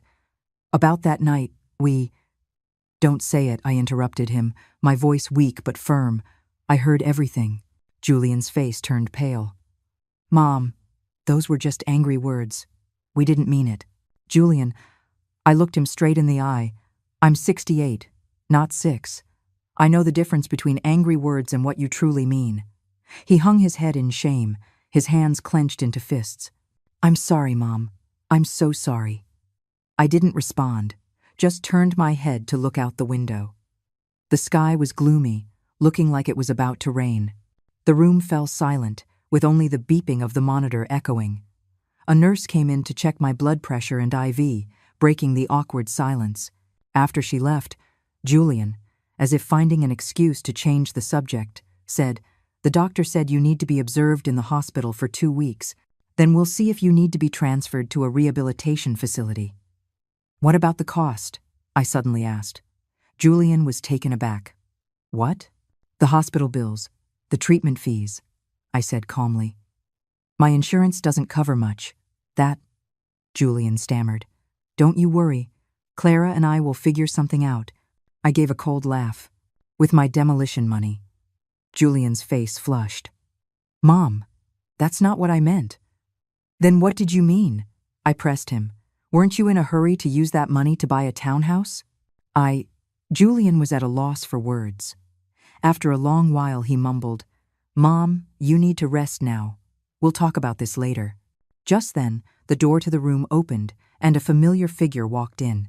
It was Mr. Peterson, holding a bouquet of flowers. Mrs. Chen. He walked quickly to my bedside. I heard you were hospitalized. I came to see you. I looked at him in surprise. Mr. Peterson, how did you— The nurse at the community center told me. Mr. Peterson placed the flowers on the bedside table. Everyone is worried about you. Julian stood up awkwardly. This is James Peterson, my mom's calligraphy teacher. Julian Chen, he introduced himself. my mom's son. Mr. Peterson shook his hand, his expression complex. He turned to me. Mrs. Chen, don't worry about the class. Just focus on getting better. Pat and the others all said they wanted to visit, but I was afraid it would be too many people and disturb your rest, so I told them to come in a few days. I was so moved my eyes welled up. Thank you. I'm sorry to have worried everyone. Mr. Peterson asked about my condition and said he could connect me with a very good physical therapist. The whole time, Julian stood to the side, looking out of place. After a while, Mr. Peterson got up to leave. You rest well. I'll come see you again. Before he left, he gave Julian a meaningful look. Family is the most important thing. I hope you cherish it. After Mr. Peterson left, Julian was silent for a long time. Suddenly, he said, Mom, I'll go buy you some fruit, and then hurried out of the room. I lay alone in the hospital bed, looking at the flowers Mr. Peterson had brought a bouquet of carnations and baby's breath, simple and fresh. The card read, Wishing Mrs. Chen a speedy recovery. From all the members of the community center calligraphy class. A simple greeting, but it brought tears to my eyes. These people I had known for only 2 weeks cared more about me than my own family. In the evening, the door to the room opened again. I thought it was Julian, but instead I saw Pat peeking in. Mrs. Chen, she whispered, holding a thermos. I snuck in. The nurse wouldn't let non-family members visit. I was so happy I tried to sit up. Pat quickly stopped me. Don't move, just lie down. She opened the thermos, and a fragrant aroma immediately filled the room. I made some chicken soup. It's good for recovery. With Pat's help, I drank a few sips of the hot soup. My stomach instantly felt warm. Where's your son? Pat looked around. Why isn't he here? He went to buy something, I said softly. Pat pursed her lips. You're in the hospital, and he has time to go shopping? She lowered her voice. Mrs. Chen, let me tell you something. My son was the same way. When I was sick in the hospital, he was busy looking at houses with his wife. I shook my head with a bitter smile. Pat, please don't. Okay, let's not talk about sad things. Pat patted my hand. Did you know? Mr. Peterson had your Harmony in the Family piece framed. He said he's going to put it in the most prominent spot at the exhibition. I looked at her in surprise. I wrote it so poorly. Who says? Pat's eyes widened. Mr. Peterson said your characters have a strong structure that you must have practiced since you were a child. As we were chatting, the door was suddenly pushed open. Julian stood there with a bag of fruit, clearly surprised to see Pat. And you are? I'm a friend of Mrs. Chen's. My name is Pat. Pat stood up, looking Julian up and down. You must be her son, right? You look just like her. Julian nodded awkwardly. Hello. Thank you for visiting my mom, Pat said meaningfully. Mrs. Chen is very popular at our community center. Everyone loves her. You're very lucky to have such a wonderful mother. Julian's face turned red, then pale. He could only nod in agreement. Pat stayed for a little longer, then left. Before she went, she whispered to me, Mrs. Chen, remember, if you need anything, just ask. We old folks may not have much money, but there's strength in numbers. I squeezed her hand gratefully. After Pat left, Julian silently peeled an apple, cut it into small pieces, and fed it to me. Neither of us mentioned the unpleasantness from before, but in the silence, something seemed to be slowly changing. At night, when the nurse came to give me my injection, Julian was asked to leave the room.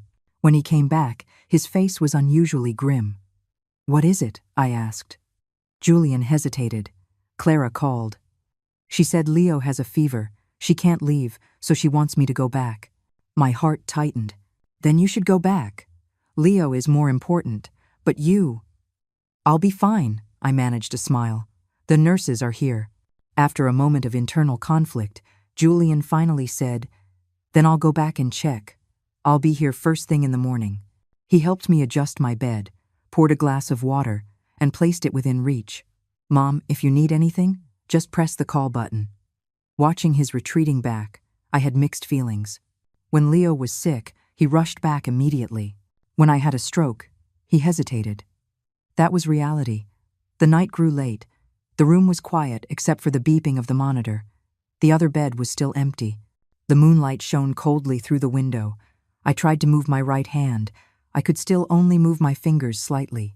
The doctor said physical therapy could help, but how long would it take? Would there be any lasting effects? If I really became disabled, would Julian and Clara take care of me? Or would they send me to a nursing home? These questions coiled around me like venomous snakes, keeping me from sleep.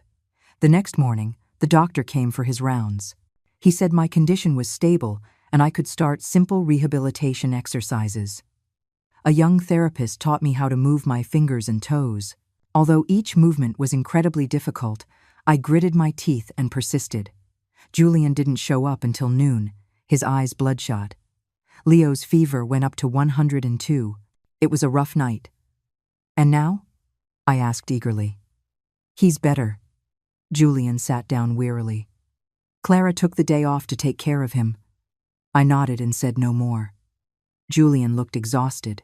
He leaned back in his chair and soon dozed off. In the afternoon, a community worker, Sarah, suddenly visited, bringing a basket of fruit. "Mrs. Chen?" She walked quickly to my bedside. "I heard you were hospitalized. I'm here on behalf of the community to see you." I was a little surprised. "Sarah, how did you know?" "Your son mentioned it when he came to the community office to handle some paperwork." Sarah lowered her voice. "Mrs. Chen, about the demolition. Your son came yesterday and revoked the previous power of attorney. He said you would handle it personally after you're discharged." I looked at the sleeping Julian in surprise. I never expected him to do that on his own. Sarah continued. "He also asked about legal protections for the elderly. Mrs. Chen, your son actually cares a lot about you." I shook my head with a bitter smile. "I hope so."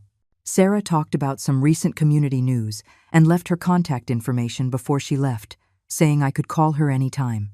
In the evening, Clara actually came to the hospital with Leo. Leo's face was still a bit pale, but he was in good spirits. He called out Grandma as soon as he entered and rushed to my bedside. "Be careful!" Clara quickly pulled him back. "Grandma is sick. You can't touch her." I reached out my left hand and stroked Leo's hair. "It's okay, sweetie. Grandma's fine. Is your fever gone?"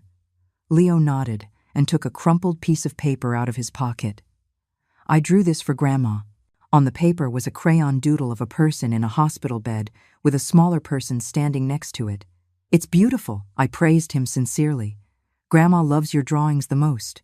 Clara stood by, her expression complex. "Mom, are you feeling better?" "Much better," I said calmly, noticing the dark circles under her eyes. It seemed Leo's illness had taken a toll on her too.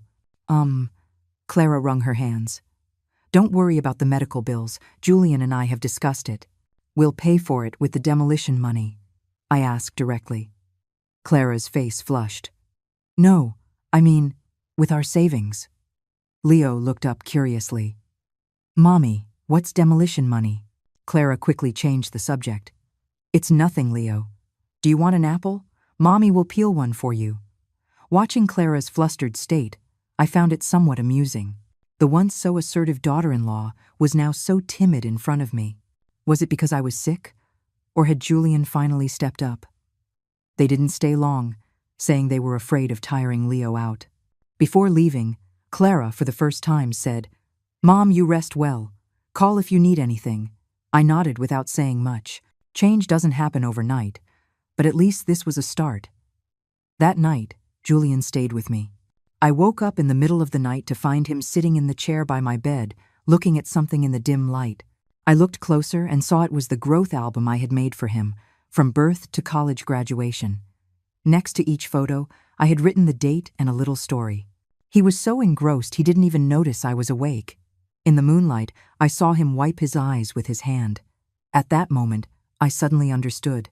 My son might have lost his way, but deep down, he was still the boy who would cry over an album his mother made.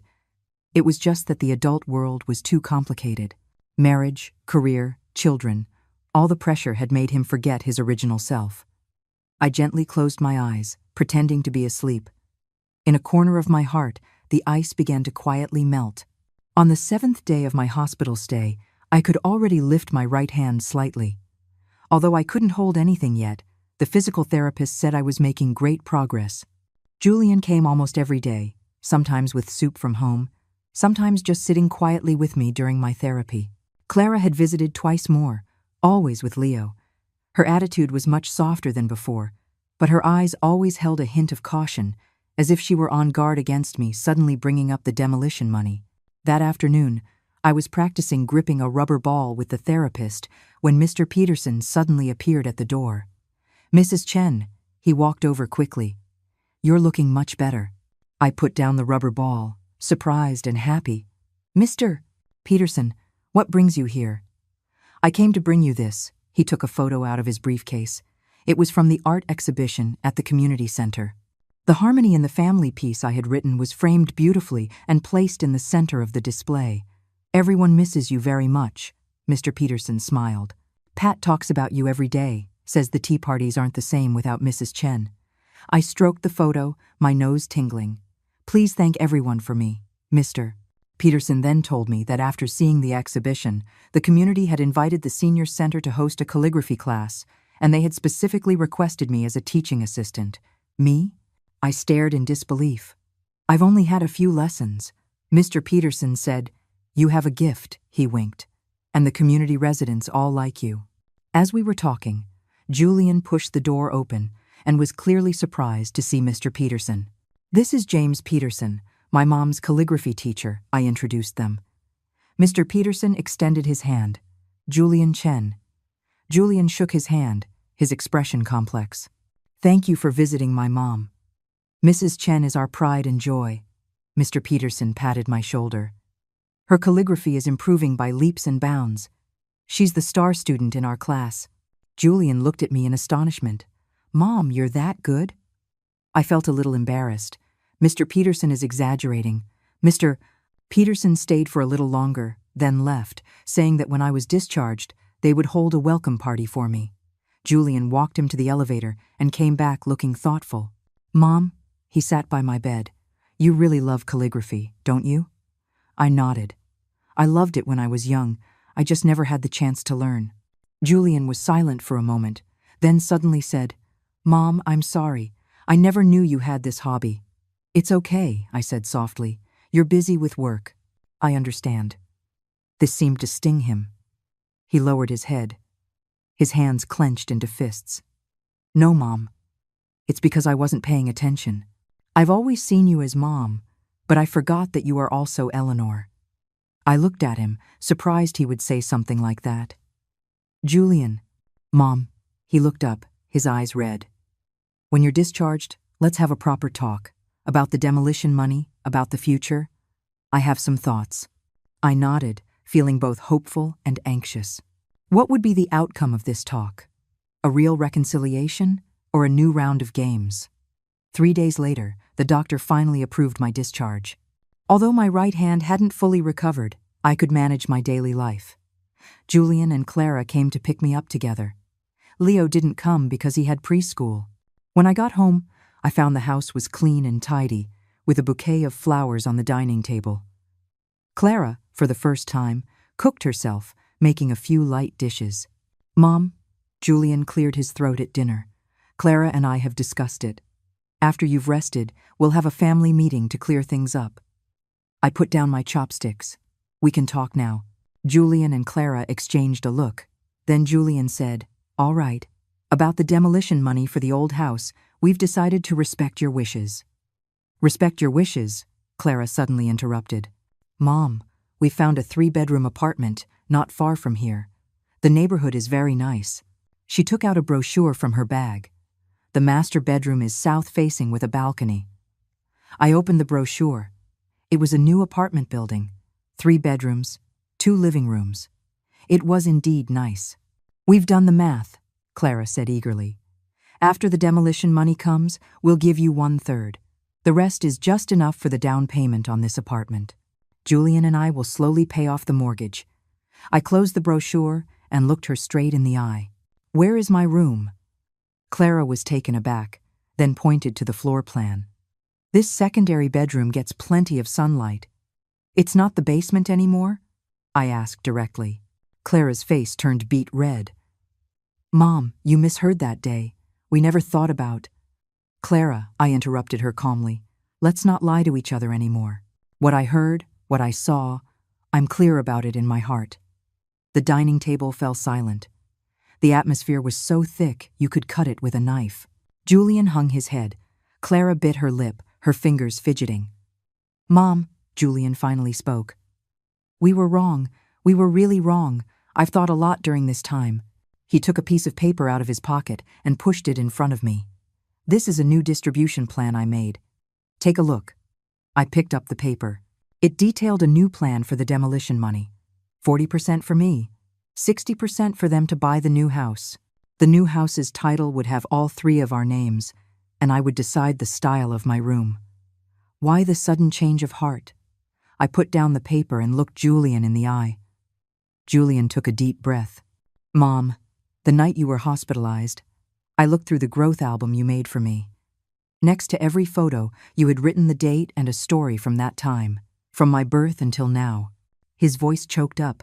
It was only then that I realized you remember every important moment of my life, but I didn't even know you liked calligraphy. Clara shifted uncomfortably but said nothing. Also, Julian continued, that day Mr. Peterson came to see you. He said you were their pride and joy. I suddenly felt so jealous. My mother is such a treasure in others' eyes. Why did she become a burden in mine? My eyes welled up, but I held back the tears. Mom, Julian grabbed my hand. Give me a chance to make it up to you. I know I hurt you, but I really regret it. Clara suddenly stood up. I'll go check if Leo's clothes are washed, and then hurried out of the dining room. Julian watched her leave and sighed. Clara, she knows she was wrong too. She's just too proud to admit it. I shook my head. Julian, change takes time. A simple I was wrong can't erase all the hurt. Then what should we do? Julian asked eagerly. How can we make you forgive us? It's not about forgiveness, I said softly. It's about rebuilding trust. I took out my phone, found a photo, and showed it to him. It was a picture of a senior living community well equipped, with a medical center, activity rooms, and even a small garden. I looked into this while I was in the hospital, I explained. I want to use my share of the demolition money to pay the fees here and move in. Julian's face changed drastically. Mom, you're going to leave us? Not leave, I shook my head, but find a lifestyle that's more suitable for me. There, I'll have my own space and can participate in various activities. You can come visit me anytime. Leo can stay over on weekends. But Julian was at a loss for words. Didn't we agree to live in the new house together? Julian, I held his hand. A mother-son relationship doesn't end just because we live apart. On the contrary, a little distance might be good for both of us. Julian lowered his head in pain. Mom, you don't trust us anymore, do you? I was silent for a moment, then answered honestly. Yes, at least, not enough right now. But this isn't the end. It's a new beginning. Clara had returned to the doorway at some point and overheard our conversation. To my surprise, she didn't object. Instead, she said softly, Mom, if you really want to live in a retirement home, we can help you choose a better one.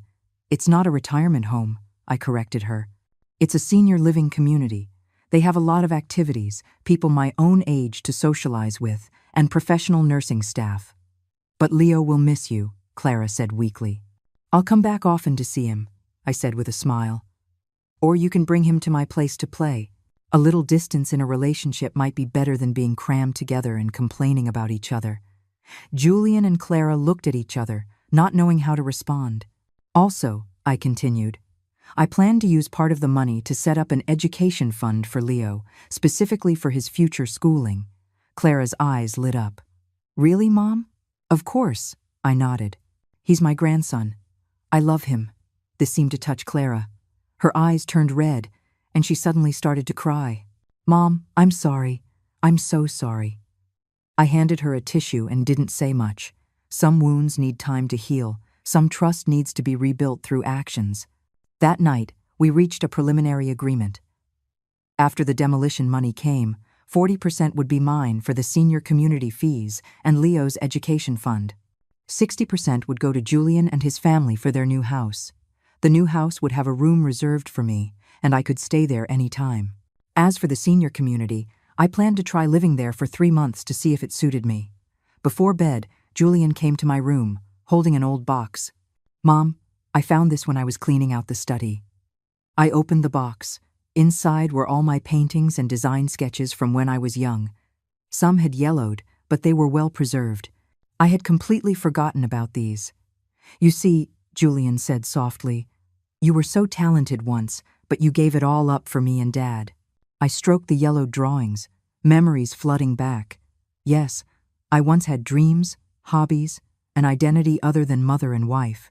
"Mom," Julian knelt before me, looking up at me like he did when he was a child.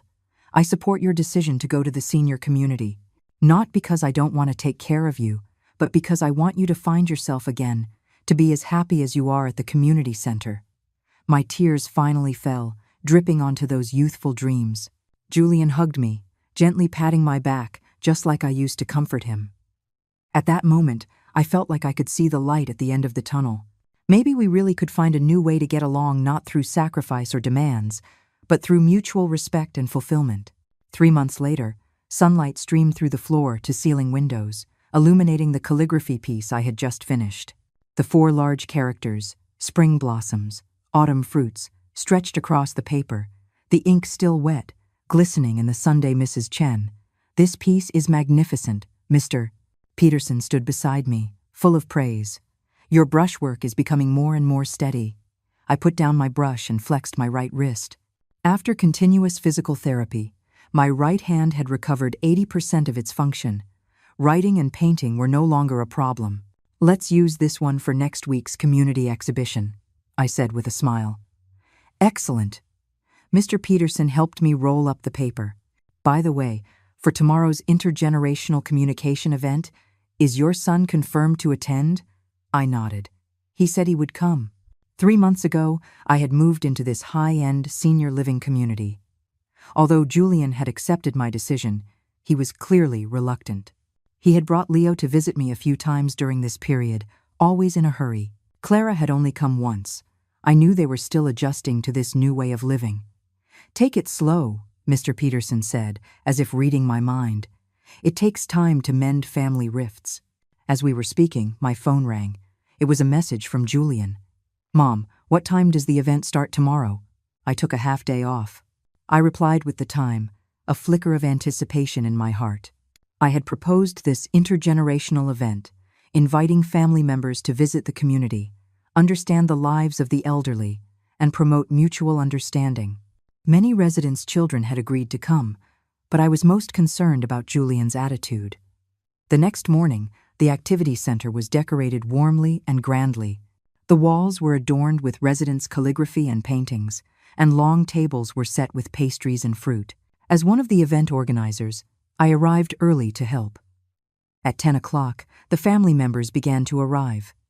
Pat's son came with his grandson. Another resident's daughter came, pushing her father in a wheelchair. I kept looking towards the entrance, searching for Julian. "Don't be nervous," Pat patted my shoulder. "Your son will come." Sure enough, around 10:30, Julian appeared at the entrance alone, wearing a casual suit and holding a bouquet of flowers. I went to greet him. He handed me the flowers somewhat shyly. "There was traffic. It's okay. I'm glad you came." I took the flowers and showed him around the event. Julian looked around curiously, the calligraphy display, the handicraft booth, the wall of activity photos. His gaze lingered for a long time on my calligraphy work. "Mom, did you really write this?" He pointed to the harmony in the family piece, his voice filled with disbelief. "Of course," I said proudly. "Mr. Peterson says I have a talent for it." Julian shook his head and smiled. "In my memory, you only knew how to do housework and take care of Leo. I never knew. People have many sides, don't they?" I said softly. "Just like you are not only Clara's husband, Leo's father, and a manager at your company, but also my son." Julian nodded thoughtfully. After the event officially began, I went on stage as a representative to speak about my life in the senior community, the calligraphy class, the tea parties, the fitness courses, and how these activities helped me rediscover my self-worth. In the audience, I saw Julian listening intently, his expression softening. Many children think that bringing their parents to live with them is the definition of filial piety, I continued. But sometimes, a little distance and independent space can actually make family relationships healthier. Here, I am not only a mother and grandmother, but also Eleanor, a student in the calligraphy class, an organizer of community events. After my speech, there was thunderous applause. Julian stood in the back row, clapping particularly hard, his eyes shining. During the free time, he took the initiative to find Mr. Peterson and ask about my calligraphy studies, chatted with Pat to learn about my daily life, and even tried the desserts from the community cafeteria, saying they were better than the cafe downstairs from his office. "Mom," he said, holding my hand after the event, "can I see your room?" I took him to my little apartment, a one-bedroom, not large but with great lighting. The walls were decorated with my calligraphy. My desk was set up with art supplies, and the balcony had a few potted plants.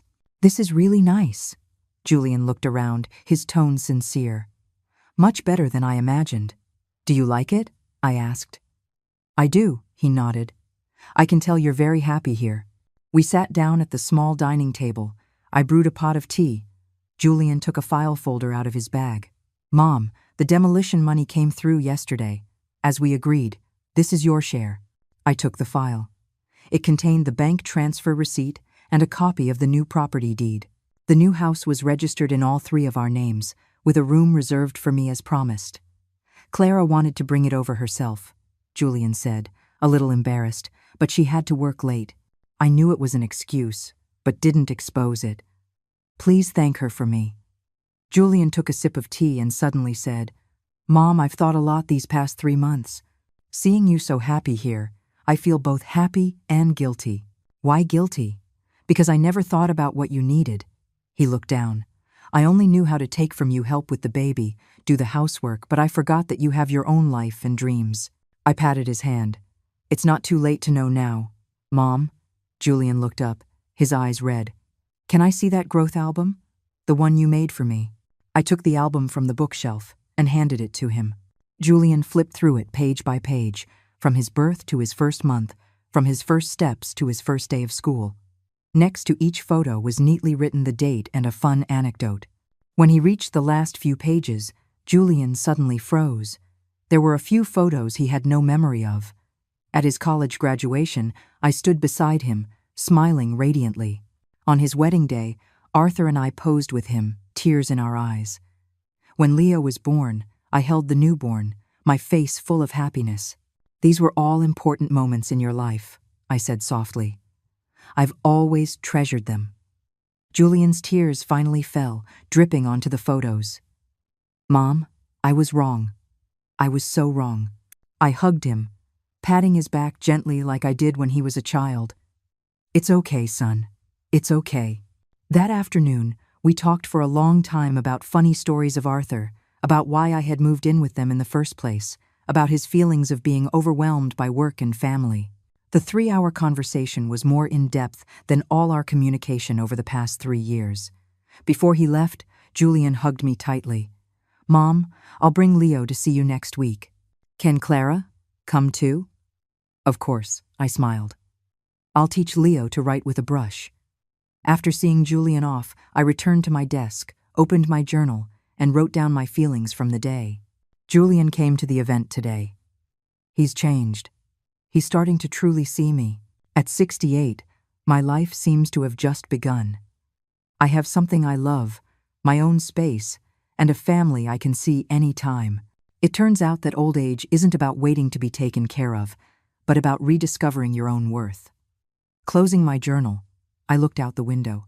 The sun was setting, casting a golden glow on the community garden. A few elderly residents were strolling and chatting, their laughter carried on the wind. I picked up my brush and wrote 4 large characters on a fresh sheet of paper. "Free and at peace."